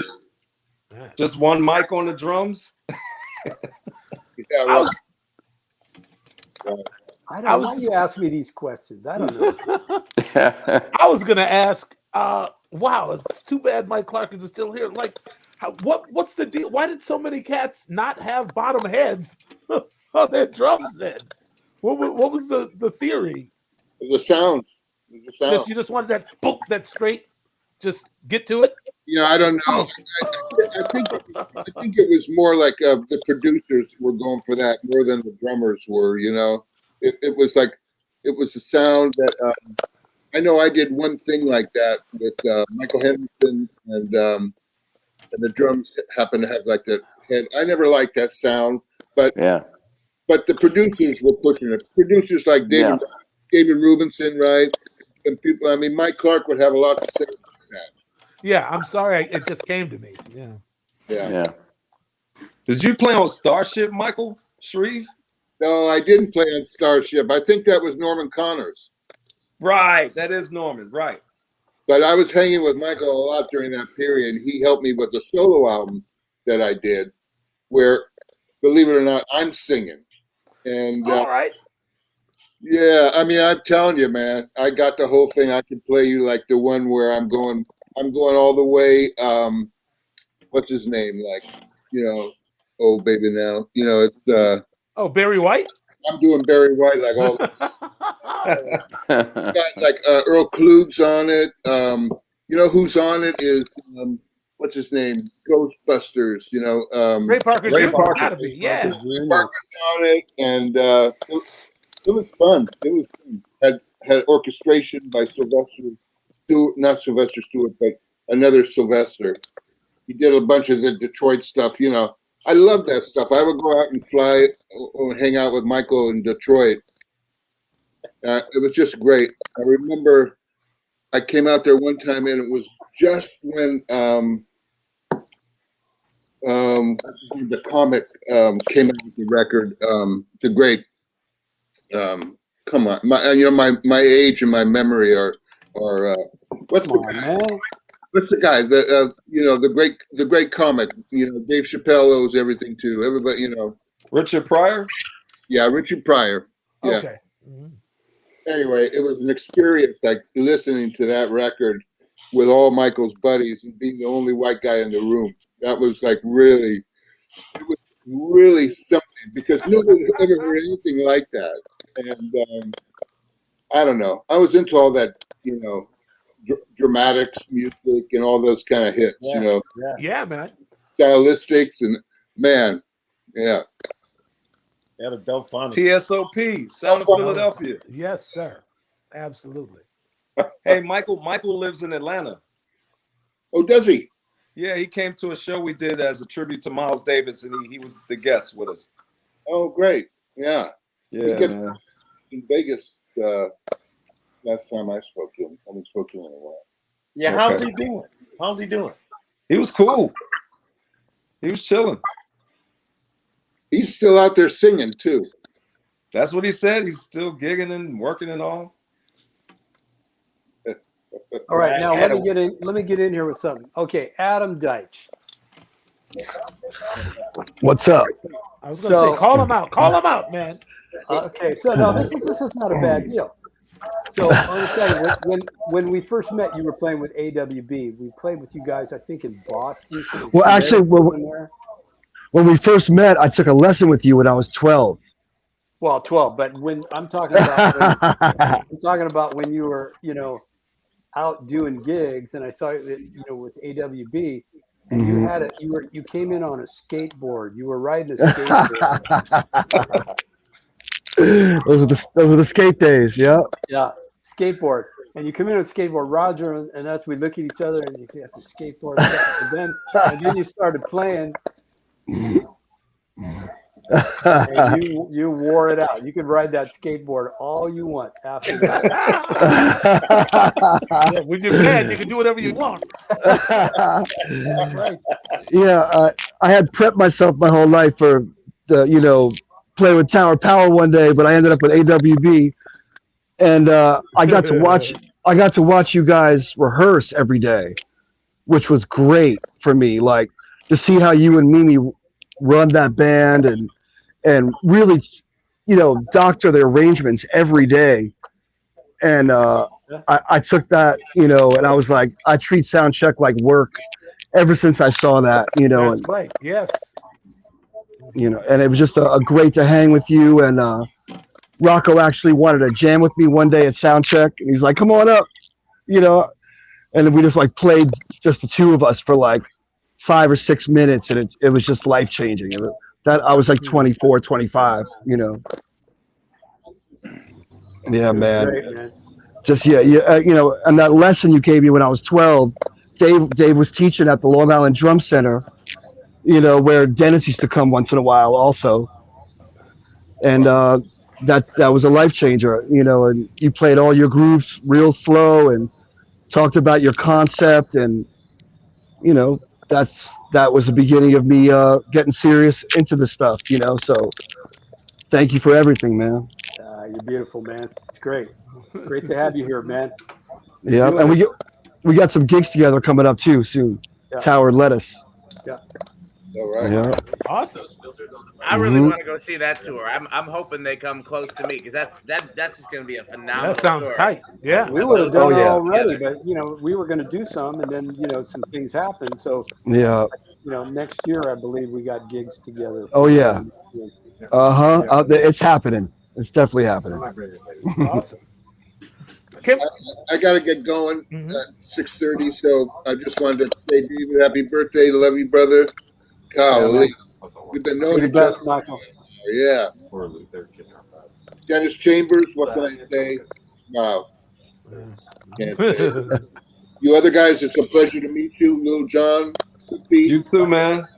Man, you guys. Errico, wow. Have a glass of red wine for me. Hey, that's it. Take care, man. See you, Michael. Mike. All right, brother. Hey, David, happy birthday. I gotta bail too. This is I'm having a lot of problems with this thing, but I'm glad I got to come here for a minute and hang with y'all. Love all of you, and hope to see you soon, David. Love you, brother. All right, Talk to you buddy. soon, man. Greg, Safe thank you for travel. everything, Greg. Yeah, great to see you, man. God bless you, Greg Errico. God bless you all too. Take care, Greg. Little John, should we corner Dennis and discuss the time he spanked the entire drumming industry with that words video? Absolutely. Dennis, that is the The most what monumental video. Words. It's just called Words. It's on YouTube where Dennis just, all right. he doesn't play a note. He just cusses everybody out. Yeah. For playing too much. Like nobody's playing any music out there. Hey, it needed to happen. Why don't you let a bar go by where you're not doing nothing? Dennis laid it all out, man. The Words video is more legendary in my circle. Hold on, but I got a Words, question for Dennis. That Hey, Words Mike. video. Yeah. Go ahead. Dennis, he's talking about when you laid everybody out on that video. You didn't even play. You just talked and told cats to chill out and What video? let a bar go by without playing some licks. That's that not video. music. Yeah, that video. Yeah, the one where he spanked everybody in like an 8-minute video. Yeah, That's not music. An 8-minute ass whipping. Yeah. That's what it was. That's not music. What is all that? That's not musical. He's the guy that can Yeah, do it, man. I mean, he Yes. played all the notes. There's no more notes to be played after Dennis played them. Like, come on. Yeah, there's that, and then actually, Little John, you're the only one on this panel young enough and with the status to criticize your generation without them trying to jump all over you about it. Oh no, they'll hate me after tonight too. But I don't care because I know the truth. Well, yeah, I'm just saying. You are I'm the old. truth. They ain't listening at me. They gonna listen to you. They gonna listen to you. Maybe some the ones that really know what's up. I mean, I came up under Dennis and Dave and even you, Mike, and you know, like Adam went to school with me here at Berkeley. I'm over here teaching now, and you know, me and Adam met here at Berkeley in '91. Yeah, I guess. Him too. You and Jack. Yeah, you and Jack and Adam. Yeah, y'all can speak on it.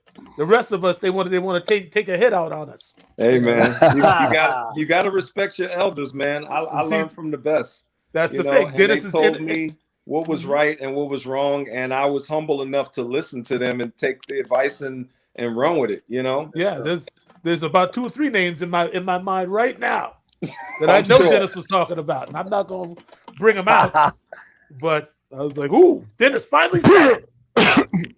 You know, that's one thing about Mike Clark that Mhm. always sticks in my mind all the time is that he really understood the tradition of the instrument and really respected it and talked about it all the time. And it was always in the conversation, you know.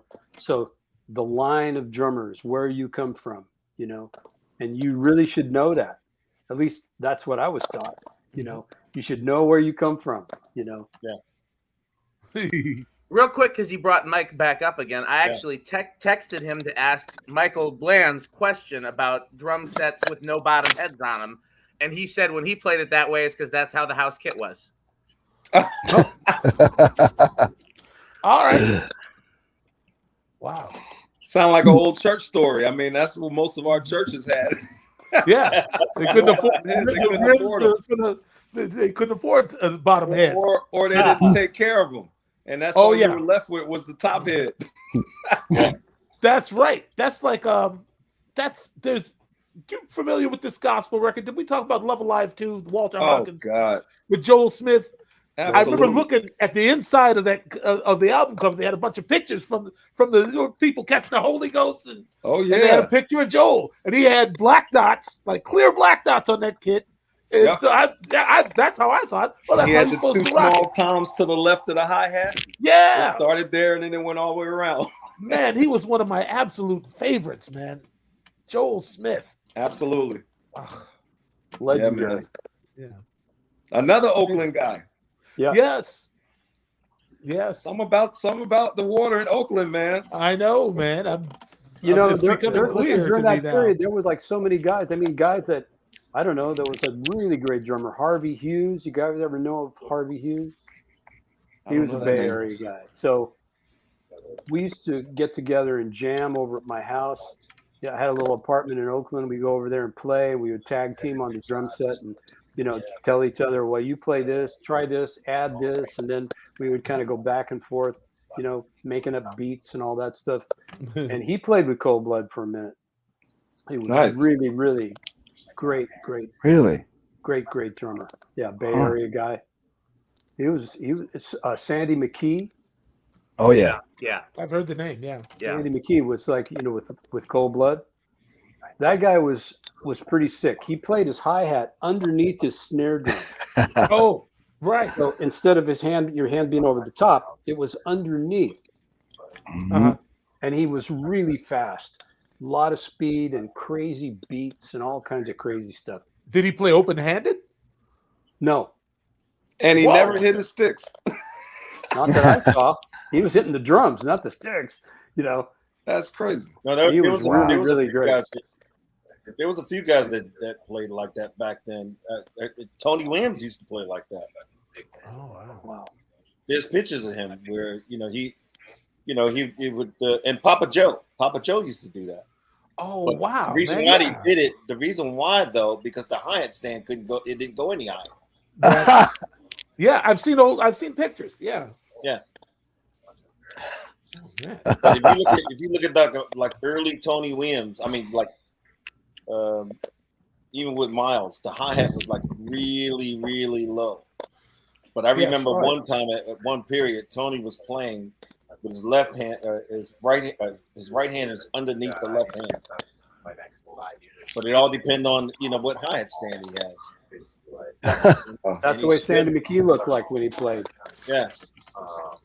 That makes no sense. Hey Dennis, off topic. That Donald Blackman record, I always got to revert back to that because that shit is so bad. Who played bass on most of that record? Well, it was Barry Sunjohn that played it, but when we originally recorded it, Marcus Miller played on 2 tracks. I think it was the Def Hookup Connection, and that version of it, man, Marcus sounded like he wrote it actually. You got to hear that. That was insane.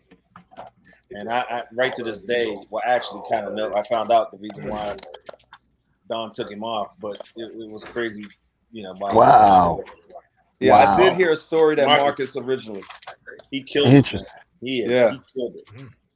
But when we were recording it, like some of the parts, you know, I had to go back in and fix some things, you know, and stuff. And the guys were in the control room.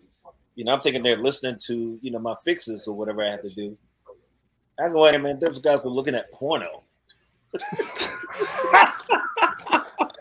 They weren't even listening to me what I was doing. They were looking at porno. Yeah, we got it. Yeah, whatever. They're like, he got it. Oh man. Hilarious.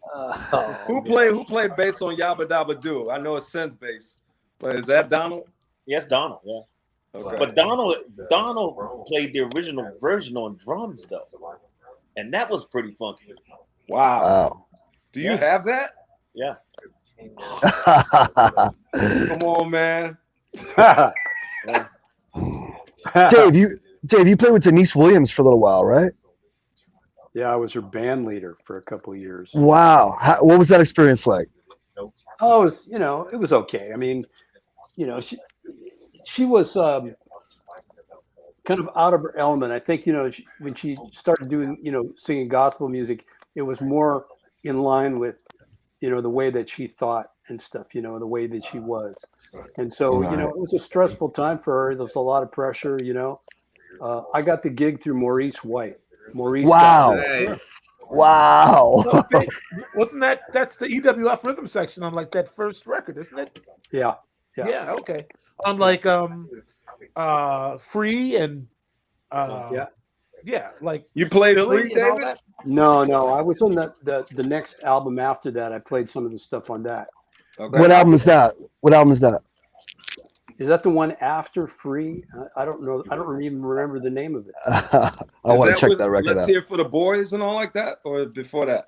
It was Before that. It was before that. And so we did like 80 gigs with Earth, Wind, and Fire, you know, like all over, man. We went all over the place. And so that's when Earth, Wind, and Fire was Earth, Wind, and Fire. It was, you know, Freddie White playing drums and, you know, Larry Dunn and, you know, Don Myrick and all those guys, you know. Yeah. And they were just, Al McKay, they were just really, they treated us so cool. It was just fun hanging out and watching them do their thing.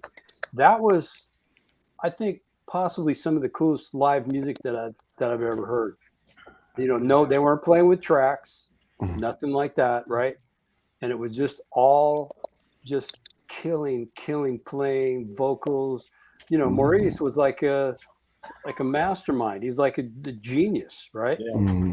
So without question, isn't he playing on Billy Stewart Summertime? Isn't he playing drums on that? Because he did sessions for that record company that put out all of those things in Chicago. Chess Records. So I think Maurice is playing drums on that song called Summertime, that Billy Stewart song. So not the Kool and the Gang version, right? No, the song that Maurice like played on Chess Records. Billy Stewart. Like the early, because he was in the Chicago, you know, that Chicago scene there. Lou big time hit. Satterfield, who was also in the horn section. He played bass too. You know, played trombone and bass. Another famous one of the Chicago crew. You know, I think he might even been playing bass on some of that stuff, some of that Billy Stewart stuff. Wow. All right. Somebody put a known fact here. Amazing. Hal Blaine. Okay. Hal Blaine. What do you know? All right. Okay. Hal Blaine. Thank you, Nick Costa. Thanks, Nick. Encyclopedia Nick. That's good. Adam, are you on a tour bus? Yep. Okay. Yep. I'm back out. We're back out. Okay. Where are you? Where are you guys? We are in Raleigh, North Carolina. Raleigh, North Carolina. Yeah. We outside. Outside. We outside. Hey, Yep. Dave, since it's your birthday, can we Can we talk about 779311, please? Oh, please. Okay, start talking. Go ahead. I want to know. I mean, everybody needs to understand what actually happened with this Lindrum program. Like, how did all of that come about? Let me just say this, Lil John. I tried to grill him on this already. There is a point where, well, I'll let him explain for himself. But I'm gonna tell this too. I was trying to get Morris to come on here and talk about this. He would be the guy. Man. He would be the guy to ask about that because honestly, I don't even know how all of that came about. It was like some programming that I did on a Lindrum, and the next thing I know, it's on a Prince record, and you know, I don't know. One of the most iconic drum beats of all time. Yeah, right. Wait, so the Lindrum people contacted you to program some stuff for them? I did some stuff for them, yeah. Wow.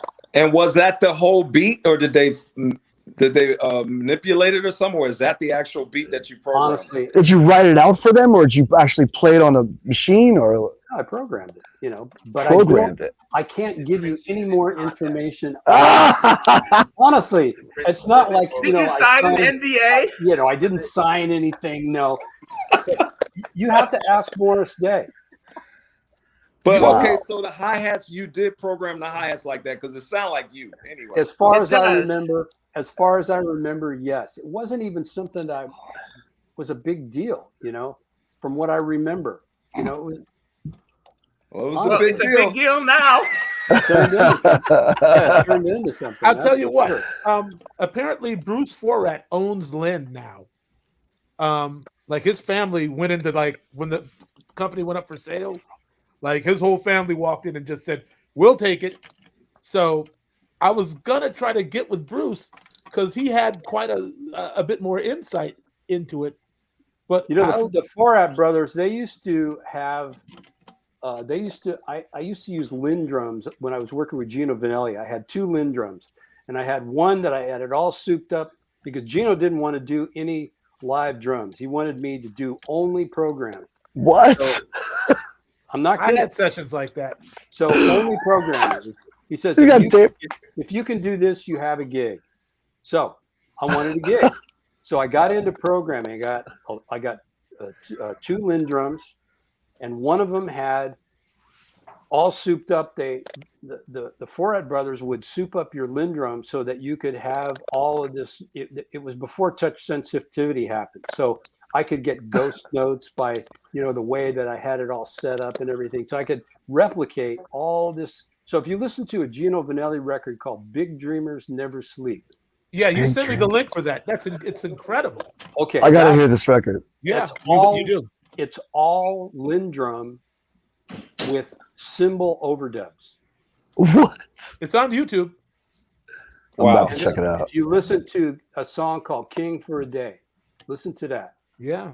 So that's what he wanted. So, and those guys were really forward-thinking kind of dudes. They're another one of those kind of guys that, you know, kind of people that, you know, they just think differently about things. We all know people like that, right? Mm-hmm. And so this was before you could sync the drums to tape and all this other stuff. You know, I don't understand how the technology worked, but they had it all figured out.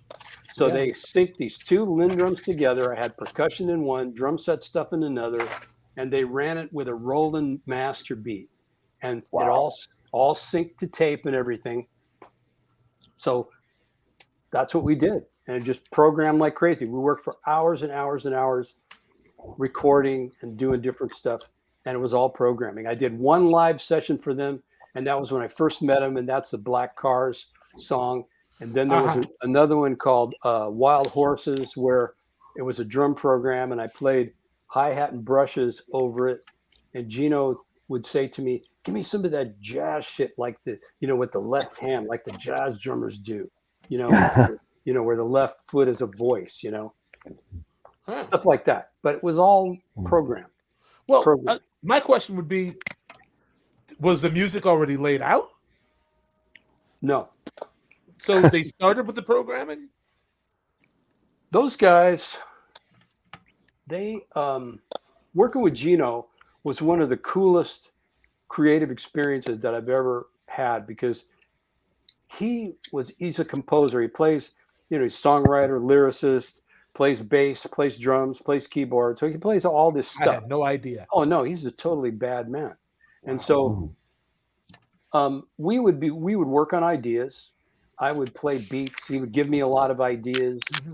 He had we'd work on one thing, and if it didn't go fast enough, here's something else. And it would just like that. That sounds like Prince. Yeah, it was like that. Very much like that, where you're just rolling. And just if it's not working, change the channel. Exactly. Exactly. So that's where I learned a lot about, like programming and stuff, and using because I was trying to replicate how I thought about what I would play, but with programming. And so that's why, the Forehead Brothers, you could take your Lindrums to them and they would soup them all up for you. And they could do anything with them that you wanted. Anything you could conceive, they sort of could figure it out. And so they were legendary in the studio scene there in LA during the time. So because of that, I was able to program my stuff and it sounded like I played it. Yeah. Bruce told me a story about going like, oh man, I used to go to everybody's studios and and soup up their machines. He's like, yeah, Barry Manilow. I go to Barry Manilow's house. And yes, sir. Yeah, I guess Barry Manilow was he was like a real player. He was big those business. guys were part of the studio scene because everything was programming. Yeah. Everybody was doing it. You know how LA is, once things get going, it's the trend, So what was your favorite record session, Dave? Favorite record session? Favorite record or favorite record to play on? Well, the Oakland Zone record that Tower did in, I think it was 2003, something like that. That was I think one of Tower's best rhythm section records. And then we did a session as a guest, the band did, on a James Taylor tribute album called Sketches of James. It's on YouTube, and Steamroller Blues. And it's really sick, man. I mean, Spiffy, I don't know if you can put that up now so people can hear it, but Rocco he's at his absolute finest, man. Wow. And the band is I don't know how to describe it. Give me the name. Give me the name again that I should search for on YouTube. Steamroller Blues. Okay. It's a James Taylor song, and it's called Sketches of James, Tower Power, Steamroller Blues. And to book in that situation with 777, what caused that song to happen was Prince was somewhere and he heard Glide by Pleasure. Oh. And he said, Pleasure. I need to do something like that. And he went right in the studio and, so that was his inspiration for that, actually. Wow. Bruce Carter. Bruce Carter, yes, sir. Another cat that, when I first got the Prince gig, people would come up and say, congratulations, Bruce, because we look so much alike. And I had never met him. I didn't know what they were talking about. I finally met him at in Monaco at like the World Music Awards. And we just walked up to each other and started laughing. I'm like, so did you get all those crazy calls? And when I started with the videos with Prince, yeah, man. All the cats in my town were like, man, how'd you get the gig? Like, we looked so much alike, people thought I was Bruce. So that Pleasure band, that was a legendary band in Portland. Yeah. I even played a little like him, I found out. Like we had a similar sort of thing happen. Absolutely. He was killing, man. He was really something. Yeah. Dave, you want me to play that video real quick? Play it. Okay, hold on. Me. The first minute or so is a little slow because this is guitar and vocals, but you gotta. This is the checkers game where grandson and granddad will bond. Get that YouTube red. They'll bond. Yeah, well, all right. You got to be patient for this first minute or so. Up, baby, and I'm finna roll all over you.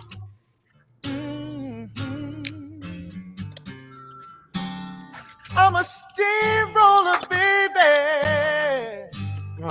And I'm finna roll all over you.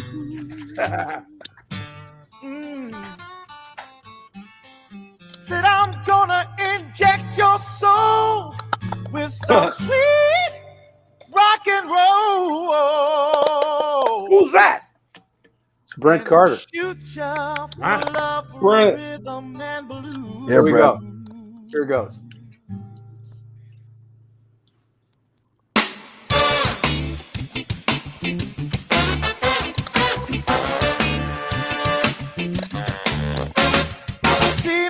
Oh.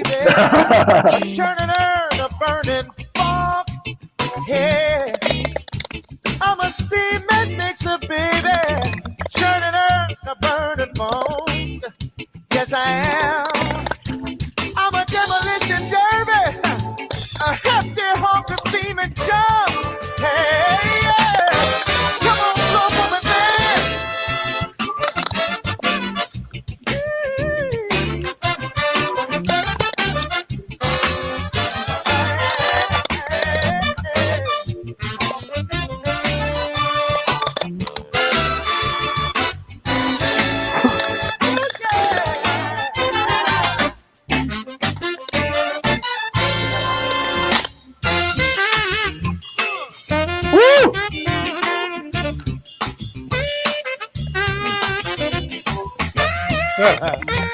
Yep.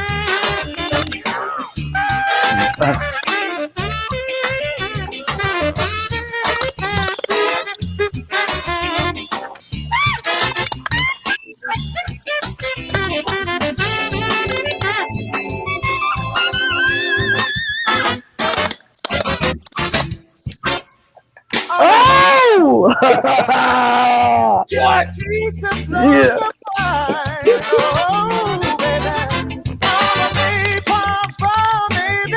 Guaranteed to blow your mind. Yes, I am. And if I can't have all your love on my own, won't leave nothing left behind. Oh, yeah. I'm a steamroller, baby. I'm a steamroller, baby. Can you feel the rolling on? Said I'm a steaming for you, baby. For your love. I'm a steaming for you. For your love. Steamroller, baby. I'm a steamroller, baby. Rolling all over you. Steamroller. Baby, you don't believe it, baby. Oh, blow that saxophone,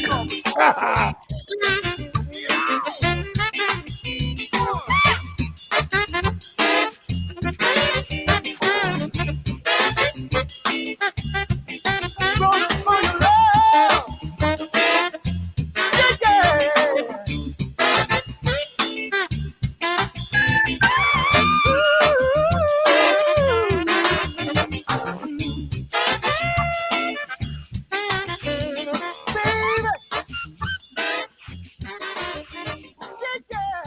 Yeah, Yeah. You can't get tired.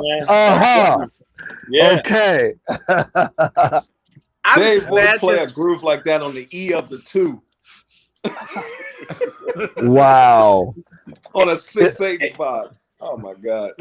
So check this out. We're rehearsing, and Rocco he's giving his bass a black eye. It just sounds so great. Yeah. we get to the session the next day, and he forgot everything. Typical Rocco style. And the producer is just freaking out. What are we gonna do? What are we gonna do? And so Mimi said, "Don't worry about a thing. It's gonna be cool."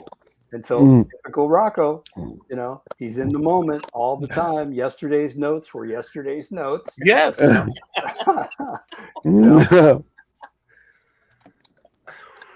it's funny how some cats are like that.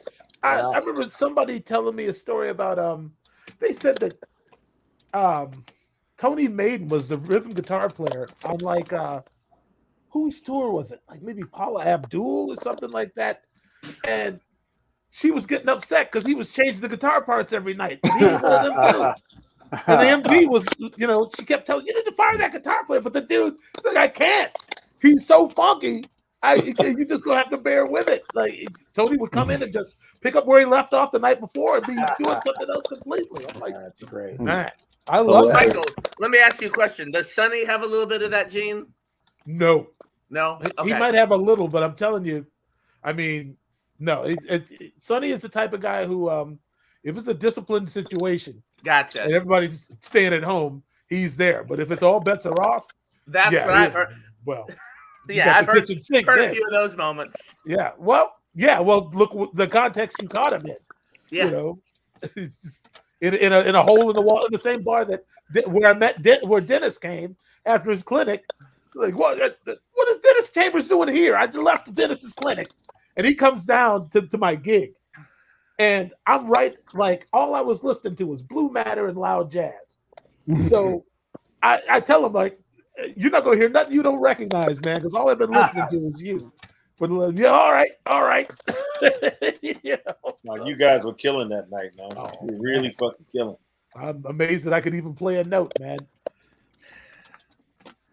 That was bonkers, right? Yeah, it was bonkers. And Dennis was bad enough. The night Tony Williams walked in there, I was like, oh wow. You know, I had to seriously think about, like, maybe I should find somebody to sit in and sneak out the back. But yeah, I think the word was out. Yeah. I think you might have been spotted. Well, so real quick, if we got a second, I mean, I want to stay here and talk to Dave. I got questions I got to ask Dave, but before I forget, we have a couple notes from people that couldn't make it that I want to put on the screen real quick if I can figure out how to do that. So let's see here. Nate Smith was supposed to be here tonight and he couldn't, and he sent this very nice note to Dave. Let me put it on the screen. Tell me if that works. Yeah. So I'll read it aloud for the audio version. Yeah, for those of us who need bifocals. That too. I'm so sorry that I'm unable to participate in tonight's live stream, but I wanted to share a story. A couple years ago, I did a clinic in the Bay Area. At the end of the clinic, I opened up the floor for a Q&A, and Mr. Garibaldi raised his hand.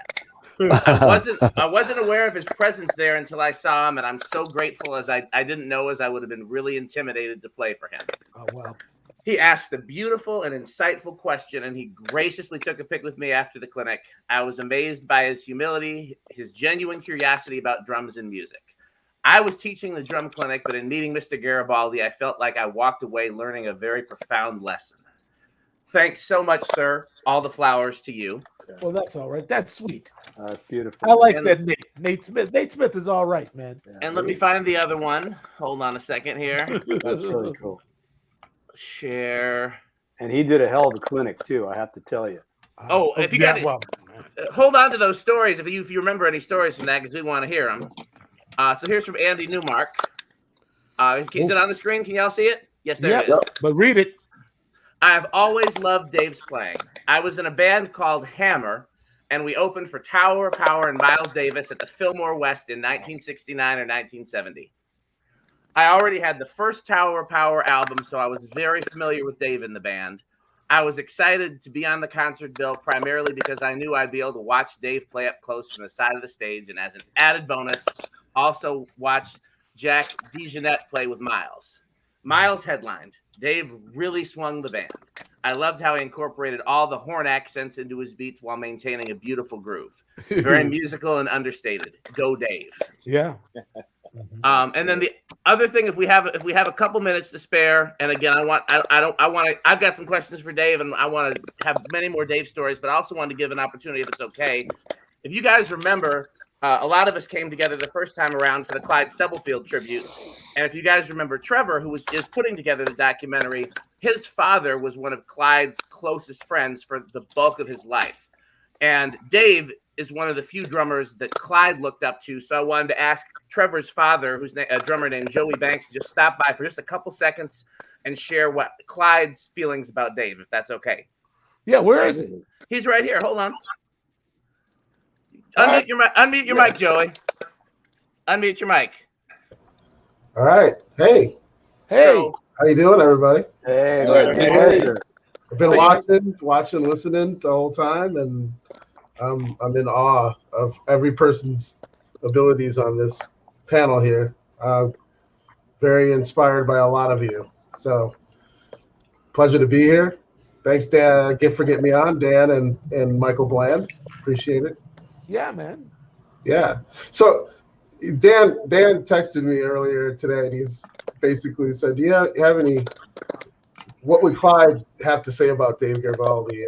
And I know firsthand he loved Dave Garibaldi. You guys were both Yamaha guys, so I'm not sure if you guys ever crossed paths or not. I did, absolutely. Yeah, and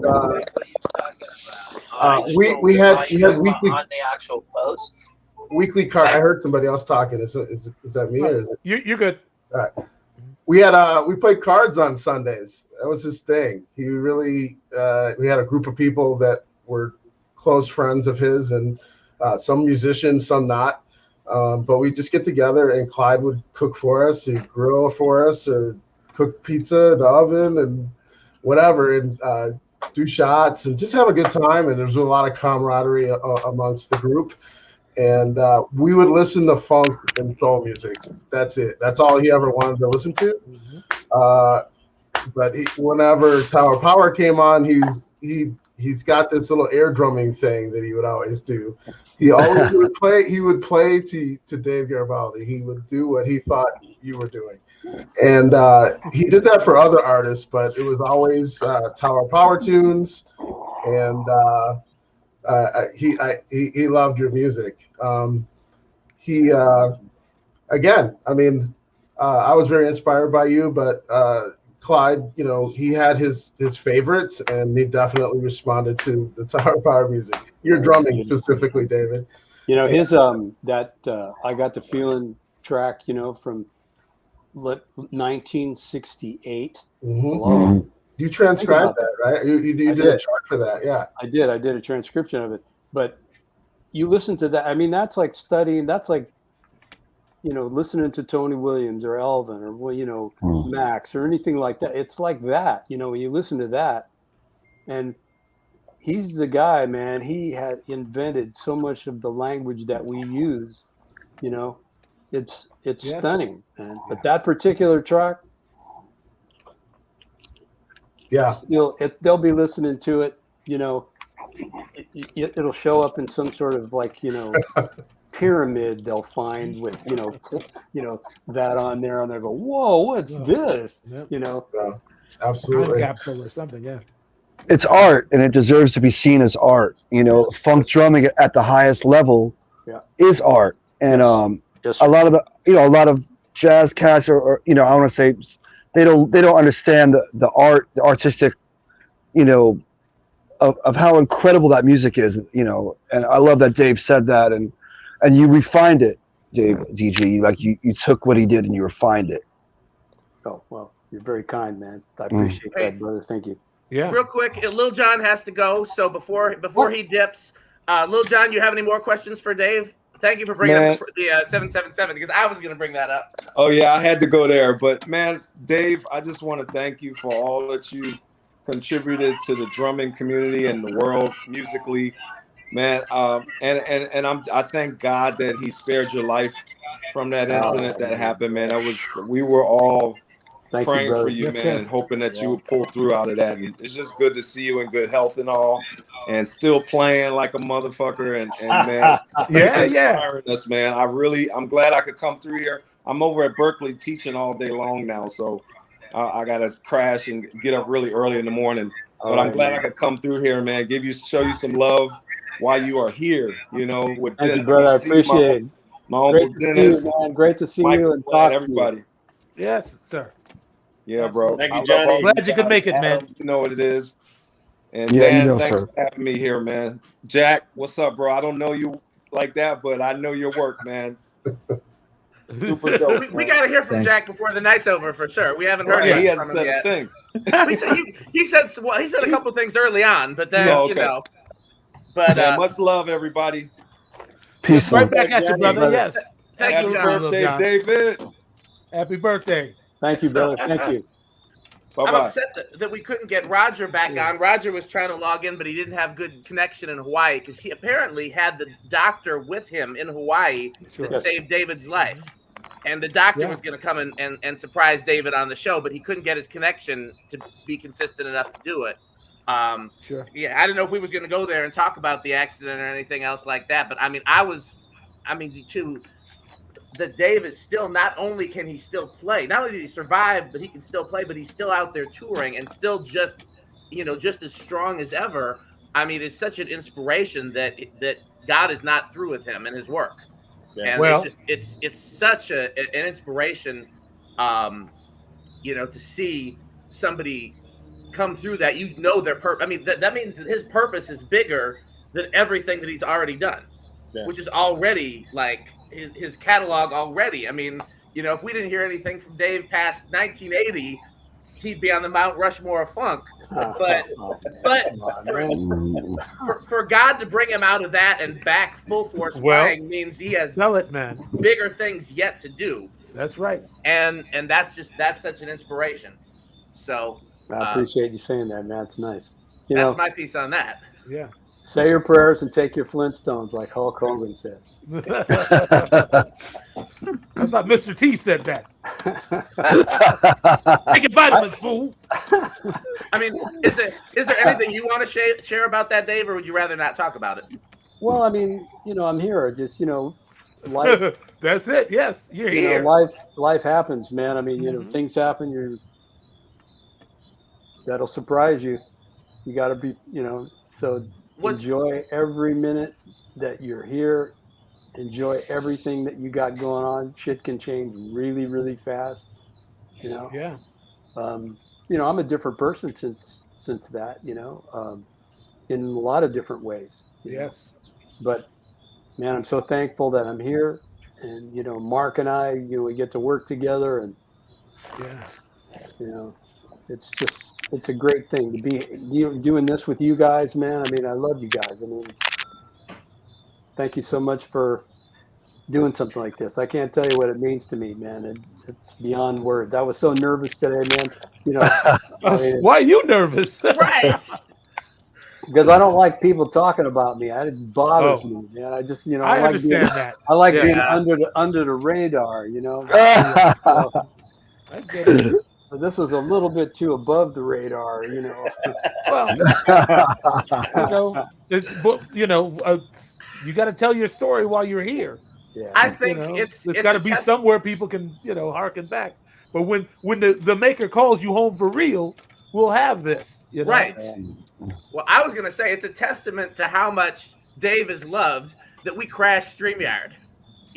That was too many people. We had so many people trying to get in here and show love for Dave that but the internet couldn't handle it. Right. So if you don't mind me asking though, and feel free to tell me to shut up, was there a time when you thought you wouldn't play drums again? Yes, sir. When did you realize that you were going to be back to the funk? You want to know the real truth there? It's like, okay, so I came home from the hospital after the accident, and my wife had to feed me and dress me and all this other stuff. And I could make it from my bed, hobble into the TV room across the hall. That's where I am right now, and sit here all day and just, I couldn't, my jaw was broken, so I couldn't eat, she had to feed me, puree my food, like babies, baby food and all that stuff. And so one morning, I think I was home maybe a month or 6 weeks, and I put my pants on by myself. And I had not been able to do that. Don't ask me why, but I needed help. And so for some reason, that moment when I put my pants on and I realized, wow, I can do this. It's a stupid thing, but something lit up inside my brain after that, man. And I just, from that point on until now, my life has just, gradually elevated. That's all I can say, I got better really quickly after that. Russ told me, when I'm in the hospital there, my jaw's all broken. My face is all broken and everything. I look like, somebody had just beat the piss out of me, you know. And he says, "Oh, you'll be back to work, you know, October." This was like January. "You'll be back in October." I said, "What are you? You're out of your mind, you know." I mean, I could hardly see, you know. And he says, "Well, you have no neurological damage, so you're going to be okay." And so, you know, he was a doctor. He knows how people heal and all this other stuff, right? So those are like prophetic words, man. You know, by October, I was back at it. You know, although when I went to hear the band that summer, just to see him, you know, and I'm listening to some of the songs, and I'm going, "Is that how it goes?" I mean, I couldn't remember some of it, you know, and it was just really strange, you know. So they were playing 2 nights at the San Mateo Fairgrounds here in the Bay Area. It's like kind of was a real big annual sort of gig, you know. And so Mimi says, "Why don't you come back next night and come and play a song?" So okay, so I think I played "What Is Hip" or something, and I didn't remember a lot of things about that. I just sat down and I played, and I got through it. I go, "Wow, that was interesting," you know. And so he says, "Well, we're coming back in a couple weeks. Pick some songs to play." All right. So I picked a song or two, and I was at home practicing, and I couldn't remember how the song went. I had to watch YouTube videos of myself playing to remember the arrangement. Wow. And so it took 2 weeks, and I worked at it every day to try to just get my head around what the arrangement was and how to do all this. And so they come to the, you know, in town, and I go over to the gig, and it's time for me to play. I don't know if I'm going to remember what the hell's going on. I said a little prayer before I went out there and played, and everything was there. I was stunned. Then when I did come back in the band, we rehearsed for a week up in Sacramento in preparation for the 50th anniversary show. And we picked songs and, you know, big playlist and that kind of stuff. And I remember that week, I realized I couldn't memorize very well anymore. For some reason, my ability, you know, my brain just went to lunch, right? So I had to remember Mimi calling up all these tunes, the order of tunes we're going to do in rehearsal. And I'm looking at all these songs, and I can't put them in the order that he called them. And I was trying to do that, and I couldn't make it happen. And it was so frustrating. And so I just went about the slow, you know, it was a slow process of just learning the songs and rememorizing things and all that stuff. And so I had my little book of charts. I still got them in my briefcase, my backpack is right here. I still have it, that I bring with me all the time. I don't have that problem now, but it took me from February up until we did the gig in June to really kind of remember a lot of the stuff, you know? And so I'd have to have charts with me on stage and all this. It was just the craziest thing. And I really was upset about it. And so, but Marc and Roger, they told me, "Hey man, don't trip. Just come back and do your thing. Everything's going to be fine." And then I realized, you know, those guys, they love me, you know, they wanted me there. I wanted to be there. So I just kind of looked at it as like a project. You know, I didn't think about it whether I was just destroyed or anything like that. I thought, well, I'll just take it as it comes, and whatever happens, happens, you know, and eventually it all returned, you know. Yeah. In some form. There's still a few 16th notes lost out there. You know? But I got new ones. You know, I replaced them with some new ones. You know? Cool. Wow. I mean, I should come have you speak at my church and tell that testimony, because that's just, I mean, it also kind of parallels. We were talking about Clyde a little earlier, and when Clyde hurt his hand and worked his way back into playing, and he ended up having to tie a drumstick, or Joey can tell me more about how he actually did it, but he couldn't hold the drumstick in one of his hands, so he had to figure out another way to affix the drumstick so he could get back to playing, you know. Yeah. But he got back to playing. Yeah. Did the hand heal? Clyde's hand? Yeah. Yeah, the amputation's healed, but Dan's correct. I directed drumline, and actually, when he first came back from drumming, he used a marching stick on the right hand with foam around it that he could grip. And he thought about using the triplet glove. I think Bernard Purdy had a triplet glove where you could put there's grooves in the different fulcrum areas in your hand, and they stay to your hands, and it gives you power to grip the stick. And oh man, he tried it and he didn't like it. He just wanted to have a real stick in his hand. So he was actually, you could see in some pictures on his website, Facebook page, of him holding a marching stick, playing his right hand. His left hand was still there, and the magic was in his left hand for sure. So the left hand with the right hand, and he adapted to that. And then eventually he started using regular sticks when he started playing, when he started healing a little bit more. But yeah, it was a freak accident. I mean, it was a cooking accident that he had, putting food in the oven, a pizza in the oven, burned his hands. Old school cat, just didn't get it taken care of. But 6 months later, his partner noticed that his fingers were black, and and they tried to save it.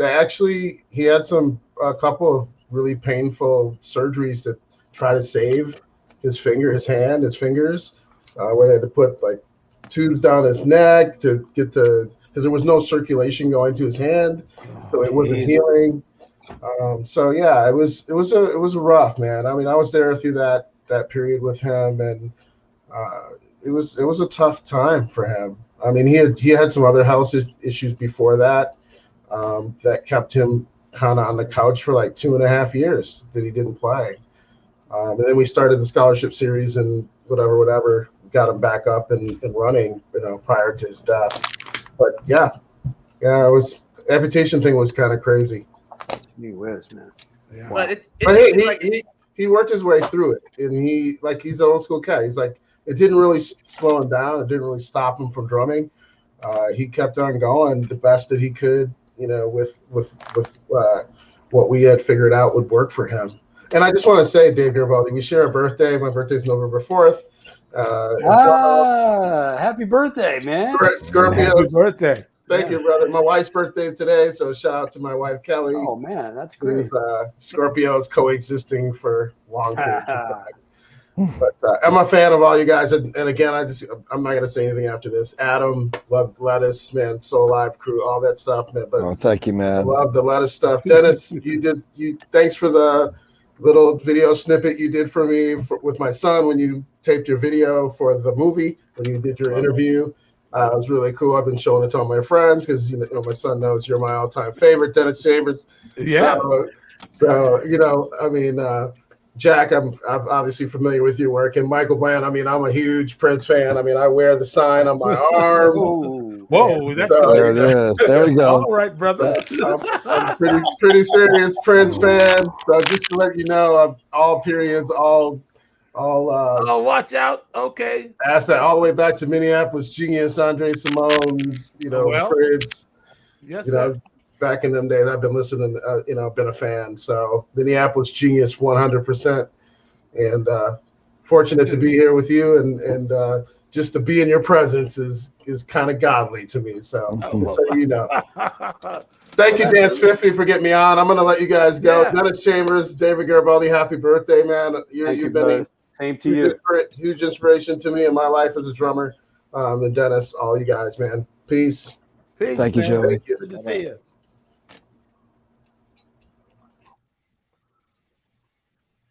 Wow. And then there were 6. Yeah. I'm getting hungry. I'm gonna have to go eat dinner pretty soon. I was gonna say, it's your party. You decide when it's over. If you're ready to wrap it up, that's okay. I had a couple questions, but I wanted to see if Jack had any first because I know he hasn't said much. And I'm good. Yeah. Okay. One of the things I wanted to ask you is that, speaking as a Tower of Power fan, so when you weren't playing with Tower of Power, who was your favorite drummer to fill the throne?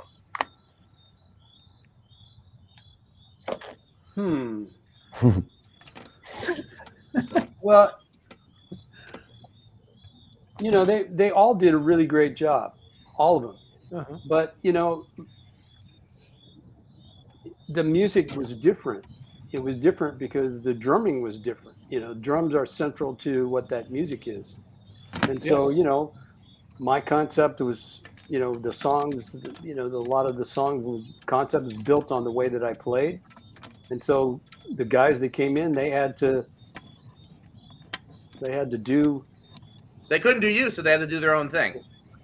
well, they tried, you know, you know, and I'm not saying, it's hard to say. I mean, I don't want that to sound negative, you know, because I know all those guys, and, you know, Dennis even did it, you know, and they loved him.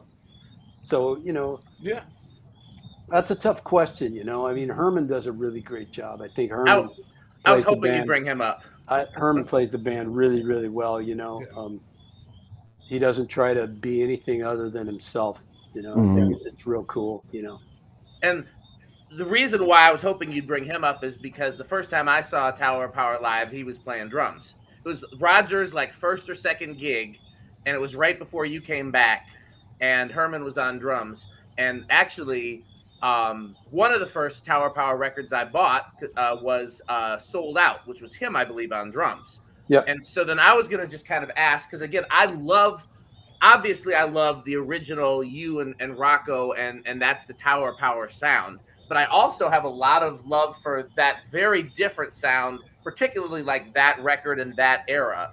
Yeah. And I've heard you play some of that stuff after you came back, and you approach it very differently, you know, because you approach it like David Garibaldi.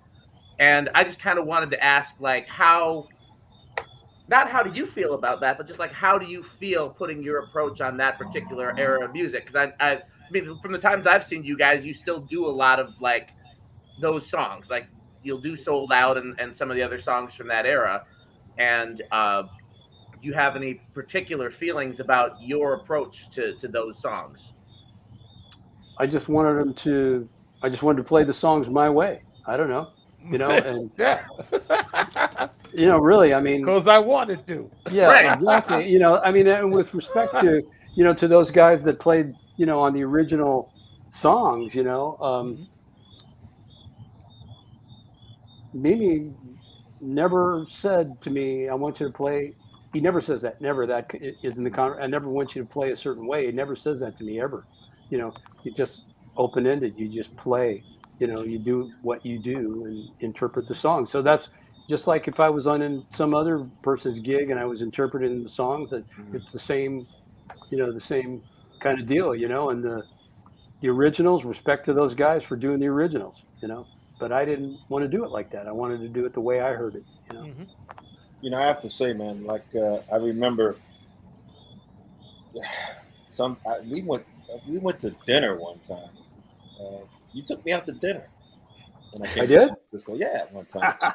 We were sitting around the table, and I'm sitting there telling you, man, like I was asking you about your feelings on coming back to Tower of Power, and I think you were really far removed from it at that point. Because you were doing other things, and I kept saying, "Man, you got to go back. You just got to go back," because I've heard a lot of those drummers play that music, and it was nowhere near the same. Yeah, and it shouldn't be the same because it was different guys, but it was like you and your sound. It was a part of the reason why that music worked. Absolutely. And I remember, and I'm not going to name any names, but I remember being at a NAMM show one time and went to see Tower of Power. You weren't there. And, you know, when I was like, okay, I had enough of this. I'm leaving. When I got to the door, I met Sheila E. at the door. We're looking at each other going like, well, what do you know, where are you going? Where are you going? Where are you going? I'm like, well, you know, one of us said we're getting the hell out of here. And the reason why we said that because you weren't there. You were totally missed. And again, like you said, no disrespect to the other guys, they did great jobs. But man, what you contribute to that band make it what it is. I appreciate Well, it. well, you're the composer. You know, he composed those parts. Yeah, you know, it's a whole different thing than playing the parts when you're the writer of those parts, the creator of those parts. You know. Yeah. I mean, because even when I had the opportunity, thanks to you, to do it, I came in, you know, thinking that I had to play, you know, that vibe, but I played it the way I felt it. Yep. You know, but it was still, it had to be that vibe, because anything other than that, it was like playing for me to play Asia and not play it the way Dad did it. I mean, you know, right. You, man, your sound and what you do is freaking incredible, and you inspired. Dennis, come on, man. Okay, thank you. No, but I Wow, mean, you inspired. You know, whether people know it or not, you inspired a hell of a lot. Anybody that play, you know, syncopation funk, it's right out. It's from you. It's from people like you, Mike Clark, and TRiBUTE. Yeah. And thank you, brother. Thank you so much, man. Wow. You know, I don't know what to say after that. Shit. That's why you scared the crap out of me when I found out about that accident. I was like, oh, right. Yeah. Like ringing the crap out of your phone, man, just to make sure, you know, we're still connected. Yeah, everything's good, man. Yeah. You know, everything's good. But, you know, Tower, man, is like the way that we think about the music. It's kind of like a big drum set, kind of, you know, and you kind of orchestrate the arrangements around the rhythm, you know, around the drum set, so that everything sounds really, really tight. And I kind of orchestrate all my parts so that it incorporates everything in there. So I think about, you know, I really dig Sonny Payne, right, with Count Basie. I used to listen to those recordings. I saw him play with Basie and all that, right? And I love the way that he set up figures and all that stuff. So I tried to be like a James Brown drummer in Count Basie, kind of, you know, thinking about like that with Tower of Power, you know, where it's like it's like a big band, but then you got some funk going on, and, you know, you orchestrate parts and, you know, play the figures and all these things, you know, so it's just not a static, you know, kind of drum beat, you know, but you orchestrate something that fits, that kind of touches on everything you hear in the arrangement, you know. You kind of answered the other question I was going to ask you, and Dennis kind of alluded to it too, which was like, and again, you guys correct me, because you know, everybody here is much more expert than I am, but to me, like he mentioned Jabo, we talked about Clyde, talked about Mike Clark. You're one of the guys that like is really an originator of what you do. Like, you're not copying anybody else. You did it first, and really are one of the first people to do, you know, what is now standard for funk drumming. And, you know, we talked about Clyde, how he said that his inspiration was listening to Trains. And that's where he got the ideas for the things that he did, was listening to the Trains, listening to the Washing Machine, stuff like that. Where did you get the idea for the stuff that you originated? And you sounded like you were kind of answering it saying it came from horn arrangements, but.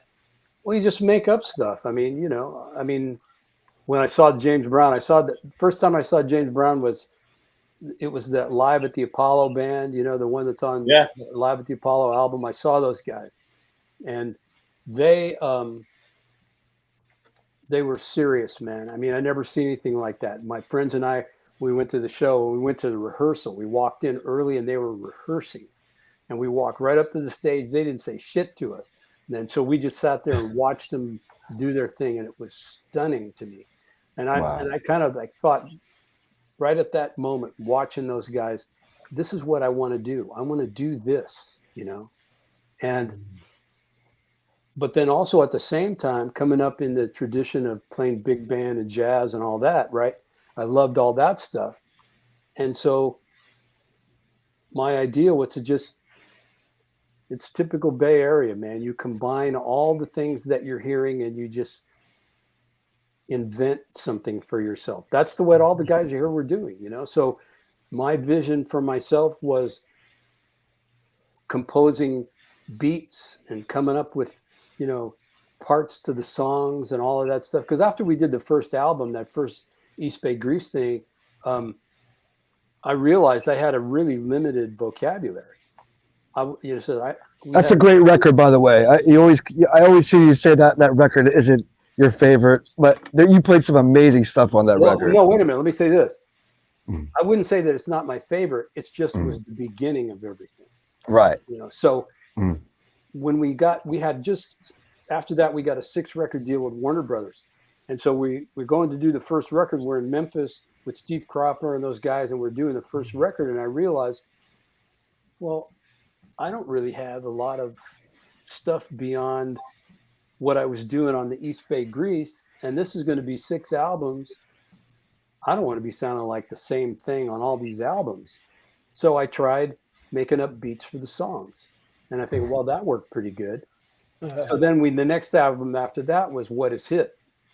And so that's when I really was I wanted to get into Latin music, because I was listening to Ray Barretto and Latin music and realized that there's all this groove, but there's nobody banging out 2 and 4.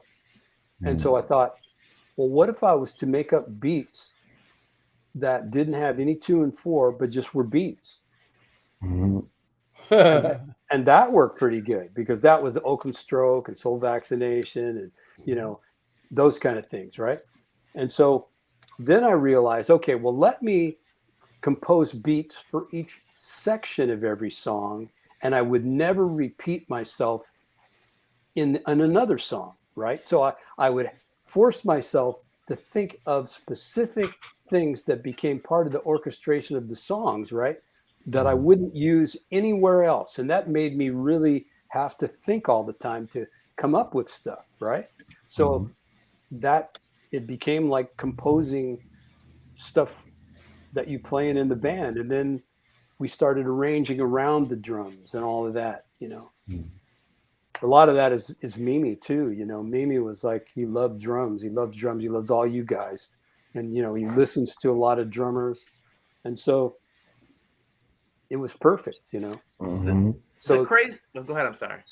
All I was going to say is that the reason I stayed with Tower of Power this long is because it's my university, It's kind of like my music, like my musical home. You know what I mean? My time out of it and being in other bands and listening to people argue with each other and saying shit about each other, and they don't like the way this guy plays, I don't like the way that guy plays, and all this stuff. That conversation does not exist in Tower Power world. If you are in Tower Power, you're in there because we like what you do, what you contribute, what you bring. So we never, ever say to each other what to play, ever. It's not even in there. And I thought, when I wasn't in it, I'm going, I really miss that. And so that's why when I had the chance to really come back, that's why I stayed, is because it's a place where you don't have anybody up your butt about anything. You can play anything musically that you want that fits the music. It's an organic thing. It's still building. It's still growing. You get paid to do it. I mean, who doesn't want to be in that? I hear you, bro. I hear you. I think the thing that was just blowing my mind in the first half of your story, when you were talking about all the different points to your approach, is there's so many things that you were saying, like, I'm going to try this, I'm going to take the 2 and 4 out, I'm not going to play any 2 things the same. And there's so many things that nowadays a lot of producers and arrangers and stuff will tell you that a lot of those things are the opposite of what it takes to make a hit. And it seems like you took a lot of what was considered to be the opposite of the ingredients to make a hit and made hits. Well, I wouldn't know that. I don't know. It's like hits. It's hits with us, for sure. But I don't listen to that kind of stuff, man. I don't follow trends. I'm not into that kind of stuff at all. I think that, history shows that we study the work of individuals, not people that are following trends, right? So you study, guys that are themselves, artists that are themselves. You can go to the Louvre in Paris. You can go to the Vatican Museum.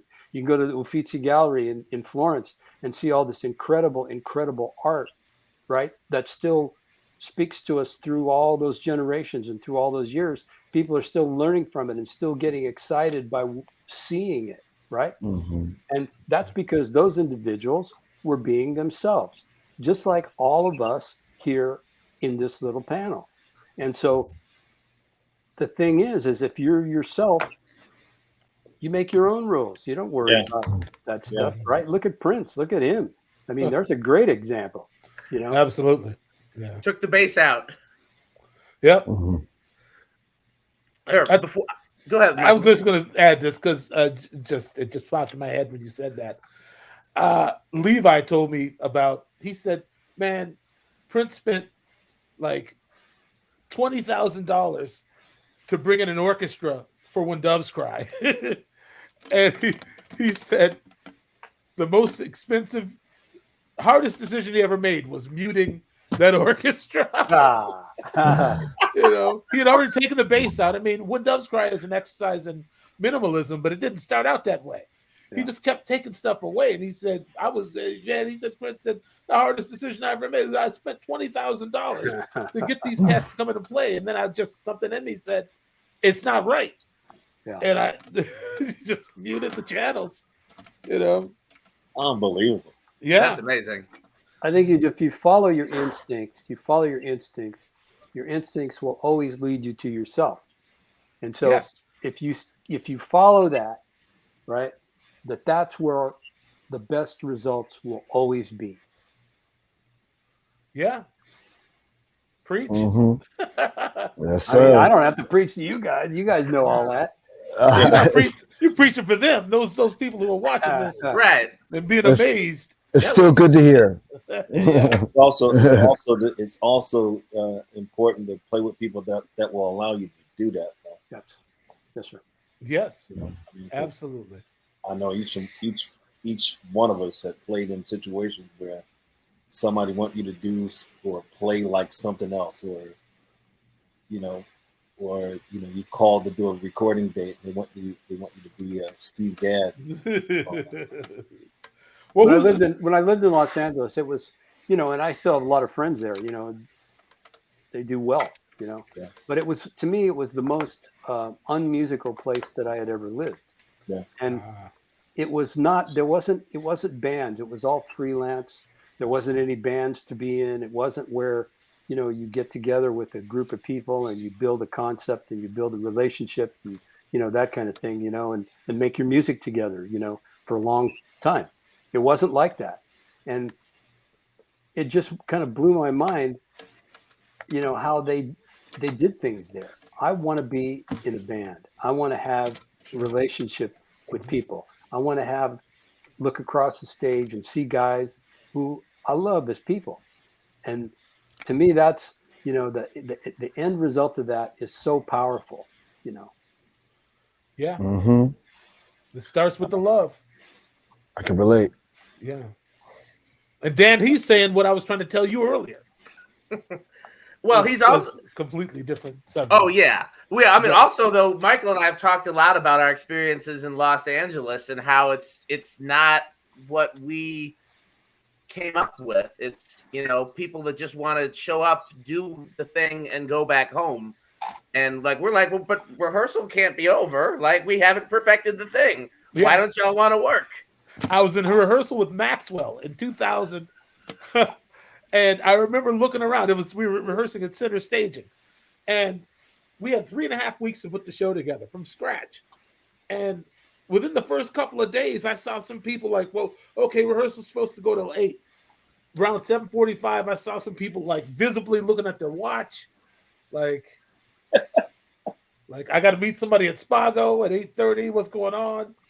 And I was like, man, you could never survive in Minneapolis. Not like that. So I had somebody tell me once, somebody told me once there, after a gig, the guy called me and he was criticizing, critical of the way that I played. He said to me, nobody plays like that anymore. What? Okay. So I realized this is not the place for me. That's some bull. That. Wow, that's crazy. Yeah. Nobody plays like that anymore. And, okay. Cool. Yeah, great. Okay. Whatever. Yeah. Somebody told me a story about I think it was Vinny Caliuta doing a session. I can't remember for sure, but they were asking him to play more like somebody, like play more like Jeff Porcaro, play more like, and it might have been Vinny, I'm not sure, but somebody. They were like, "Well, I got to get in the mood. Bring the lights down." Dennis, do you know this story? Yeah. But who was it? I think it was Vinny. Okay. But you know, at that time, being in New York and LA, you always get that, and I didn't care who you were. Mm-hmm. If you were doing some recording, they couldn't get who they really wanted, so you get hired, and or they get you who they wanted, but then they want you to be their drum machine. I've been there. Yeah, so there's a lot of that going on, and and sometimes when doing recordings now for me, it's people want you to be their freaking drum machine. Yeah. And so therefore they didn't really hire you to do what you do or trust you, your ability to, you can hear things just like just like they hear things and allow you to just create something. And when that happens, if that person trusts you enough to let you do stuff, that's when it starts sounding like a unit. Right. It's just not one mind on it. It's it's like a room full of people, whoever's on that bandstand or whoever's in that recording session. Yeah.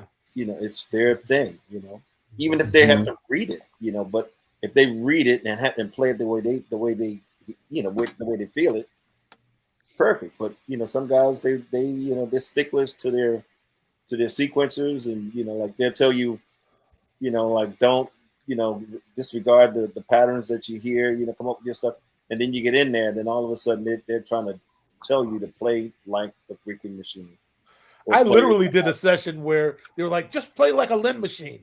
Yeah. I taped the crap out of the toms and everything, and I just they loved it. Like, this ain't my thing, but if you dig it, that's great. Okay. If you like it, I love it. That's what the women of the night say. Baby, if you like it, I love it. But to make a long story just a bit longer, they said Vinny told him to keep bringing the lights down, and then they made it dark in the room, and he snuck out. He snuck out. Yeah, he left. If I'm not mistaken, then maybe he put the number of the guy. I think it was they were trying to get him to play more like Porcaro. Like he left his number like on the snare drum. Yeah, there's a lot of great stories. If I remember correctly, I remember Porcaro told me a story once where, he would actually take the session knowing that he couldn't do it, and send Vinny to go over and do some things. Oh wow! And wow, that's cool. And this one incident, it didn't work out correctly. And the guy shut the thing down, and Porcaro found out about it and got a chance to do a session with that guy. And he's in the middle of a take, and the guy's like bothering Jeff a little bit about how many takes that they had to do.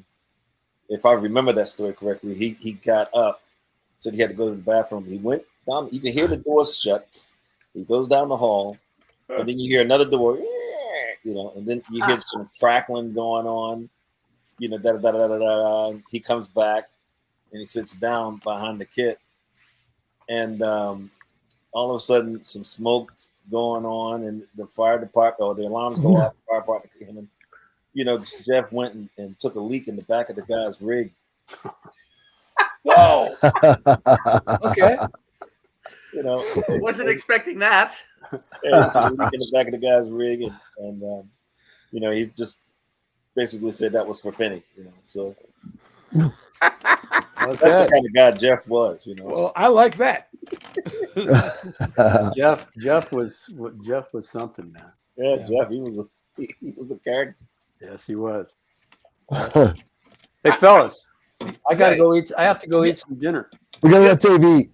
Do you have time to answer Mark's question real quick? I don't want to leave him hanging if you have a I second. use a remote hi-hat on the right side because of you. Whoa, okay.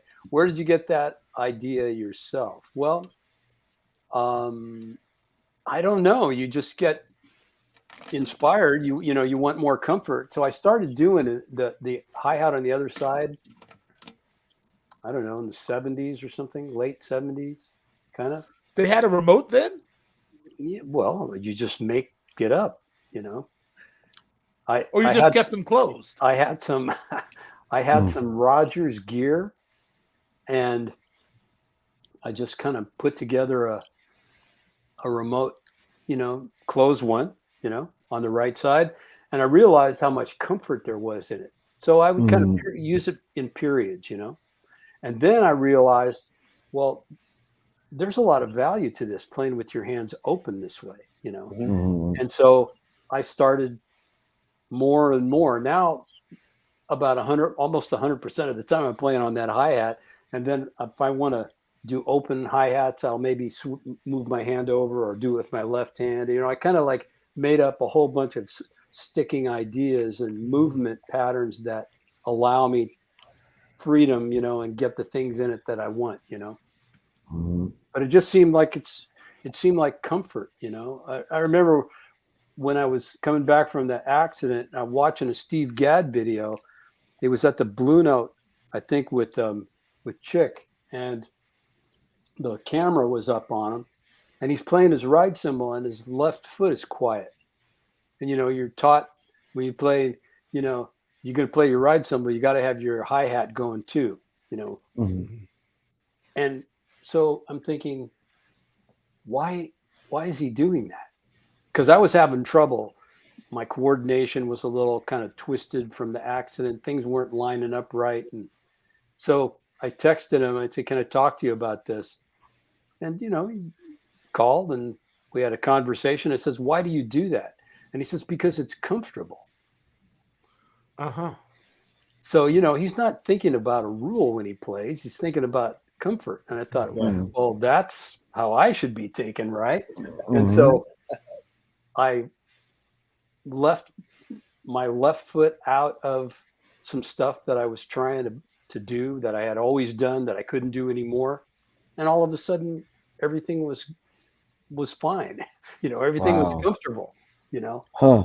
So comfort, man, it's all about that. And, Steve, his thing is he wants to be comfortable, but he also wants everybody else that he's playing with to be comfortable as well. Yeah. He really actively thinks about that. How many drummers think about the comfort of the musicians that they're playing with? Yeah. That's a the pretty good ones. interesting. Yeah. The good ones. The good ones, Right. yeah. The good ones, right. But I thought that was like a profound thing, He just was so, the way he explained it to me was just, well, it's comfortable, And I thought, okay, no mystery there, Yeah. So there's the reason for the second hi-hat. It's just comfort. So were you the first to ever do that? No. Is that another Dave Garibaldi originator? I don't think so. You didn't get it from anybody. Was anybody doing it before then? Not Dennis, that I you know. know? No, I don't know. That I know. I mean, Lenny White played open-handed, but it's not the same. It's all the same. It's different, yeah. I don't know. It seems like another thing we can credit Dave with. Don't do it because, I'm not taking credit for any of that stuff. And you have to tell him don't. But it's You have to tell don't. It's such a great thing, though, because when the guy commented that, I was like, okay, technical question. That's not really how I want to go out on this episode, but okay, we'll make sure we get it in. But it turned out really not to be a technical question. It was just you didn't pay attention to the rules. You did what felt right. And that's kind of been your legacy for a lot of the stuff we talked about. But I think, but isn't that what this whole thing, all the guys that have been on here for the last 3 hours, isn't that it? Is that everybody just kind of does things the way that they feel they should be done? Isn't that true? Yeah. We played a gig. We did the Pori Jazz Festival in Finland. We've done that a few times. And then one particular time was with the Umo Jazz Orchestra with Lenny Pickett as the featured guest. Are you guys familiar with the Umo Jazz Orchestra in Helsinki? No. No. These guys are like assassins. They're like the VDR big band, but kind of like on some other level. And they're classical musicians. They play jazz. They can do everything, but they were just so killer. And the drummer's name is Marcus Kettola. He's still with them. He had the most crazy setup. I can't even repeat to you what it is, how he set it up, but it was nothing conventional like you would set up a drum set. And he killed that band. It was so good. I said to him, what's with your setup? How do you do that? And he said, well, you've been doing it for such a long time. He says, well, I just thought, move this over here, and this feels really good, and this feels really good, and that feels really good. It's like, you have the furniture in your room, your wife gets it all organized, but then you don't like the way it is, so you change it all so you're comfortable, Right. Yeah. It's kind of like that. And I'm thinking, that makes so much sense to me. You have the gear, set up the gear that goes with your conception of how the music should be played. It's like a whole organic sort of thing. And I'm going, that is brilliant, man. That's what I'm catching from Dave. It may have been a technical question, but the person who you asked, the person who was asked the question is a person who starts with what they feel first. The extension of his process is whatever the technicalities happen to be. That's what I'm catching about Dave. It's the inspiration first, and then it's how do I get there? Well, that isn't, but isn't creating how you really learn your lessons? Because you don't take your lessons to a gig, you take concept to a gig. And so when you study, I'm not going to go, I tell my students, you're not going to go on your gig and you're going to play permutation study number 12, exercise 3. You're not going to do that, right? You're going to understand that you are learning concept, and that concept allows you to create. And then when you create, then your lessons become usable information, right? And it's like a doctor, like Dr. Russ, we've had this conversation, when he's in the operating room, he's not consulting his manuals. He knows what he's supposed to do. He's creating with what he's learned to provide a solution for the thing he's presented with. And it's the same thing that we do as musicians. You go on the gig, you're presented with, call it a problem, how to play the song, how to get through the song. And so you create a solution to get yourself through the tune. Yes. Isn't that what jazz musicians do? Is that they create all the time, right? And they create their language by creating with it. When we learn how to speak, we learned a couple of little words that our parents taught us, right? And then we more and more and more and more spoke until the language became our own. And then you create with it, right? It's the same. We do the same shit with our instrument, Yes. But everybody doesn't have vision. Well, everybody doesn't have that spark that leads them that to the solution. Some people are really, we take for granted artistic, the extension of ourselves artistically, I think. Well, maybe not for granted, but everybody don't have what you have, and definitely not what Dennis has got. Well, I don't think that that is the domain of a select few. I think that genius. I believe this statement that genius is persistence in disguise. I believe that. I just wanted to say one other thing that somebody likened. I watched something recently that was talking about the process of like when jazz musicians get together and play. Like it's very similar to like when like a genius roundtable, like where you present a subject and everybody agrees on what the subject is, and which would be the head, and then everybody speaks and gives their perspective on what's on the subject itself, which is the head. Like, I've never really thought about it that way, but it is kind of like it's a sharing of ideas. It's Sure is. Ideas based on one idea. But Like, isn't music? So they talk about music being a conversation. What's the key component to conversation? It's listening. Listening. It's Yeah. not talking. You know. listening's everything. Yeah, it's not talking. That's for damn sure. So if you want to know what to say, you have to listen. And so, to me, this is like a jazz gig here right now. We didn't rehearse this. You know, we have a theme we're talking about. Everybody's listening and contributing, right? Yeah. But I think that's what music is, you know. Yes, absolutely. Now you got a good note to end this on, Dan Spiffy Newman. Starving Dave Garibaldi on his birthday. You Go have some birthday Dirty cake, God. Dave. How dare you? That's great. Well, thank you so much, everybody that participated. Man, this was a blast.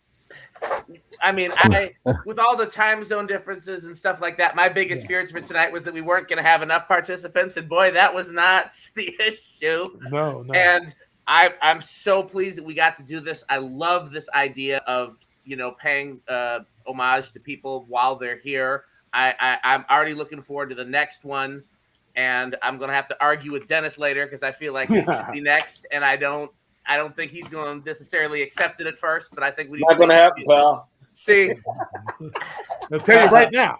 so I know your birthday's in the spring, which would be got a good, you know, milestone to have another one of these. So you and I will argue later, Dennis.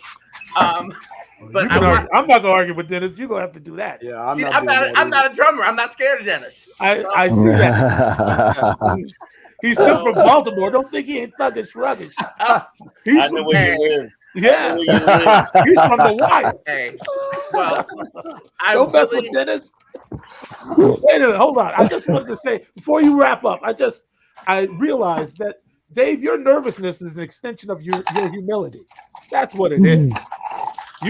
That nervousness you were feeling all day, that's the humble in you. Man. Yeah, absolutely. Oh, you're very nice, man. I appreciate that. You know, I was having this conversation earlier. I don't remember who it was with.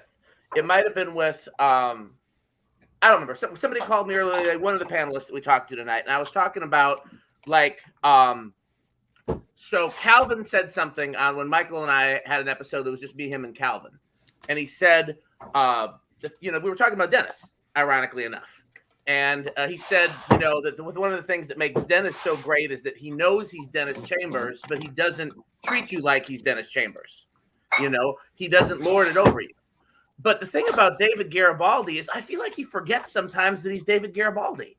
Like when I have conversations with him, he's just, I mean, it's a different type of humility. And I don't know how else to say it. I feel like he forgets that he's David Garibaldi from time to time.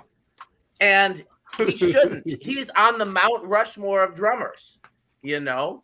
Yeah, nobody can take that away, man. That's you're on the mantle for life.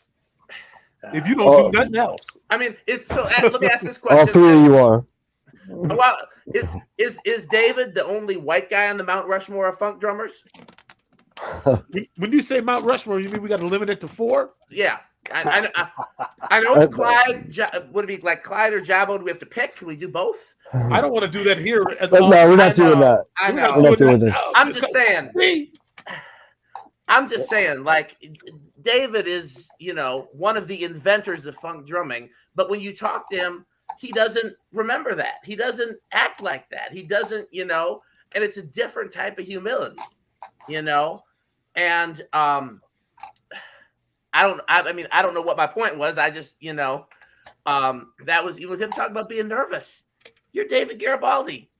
You shouldn't be nervous about anything anymore. Yeah, but you're also talking to somebody who faced the possibility he wasn't going to be able to play another note.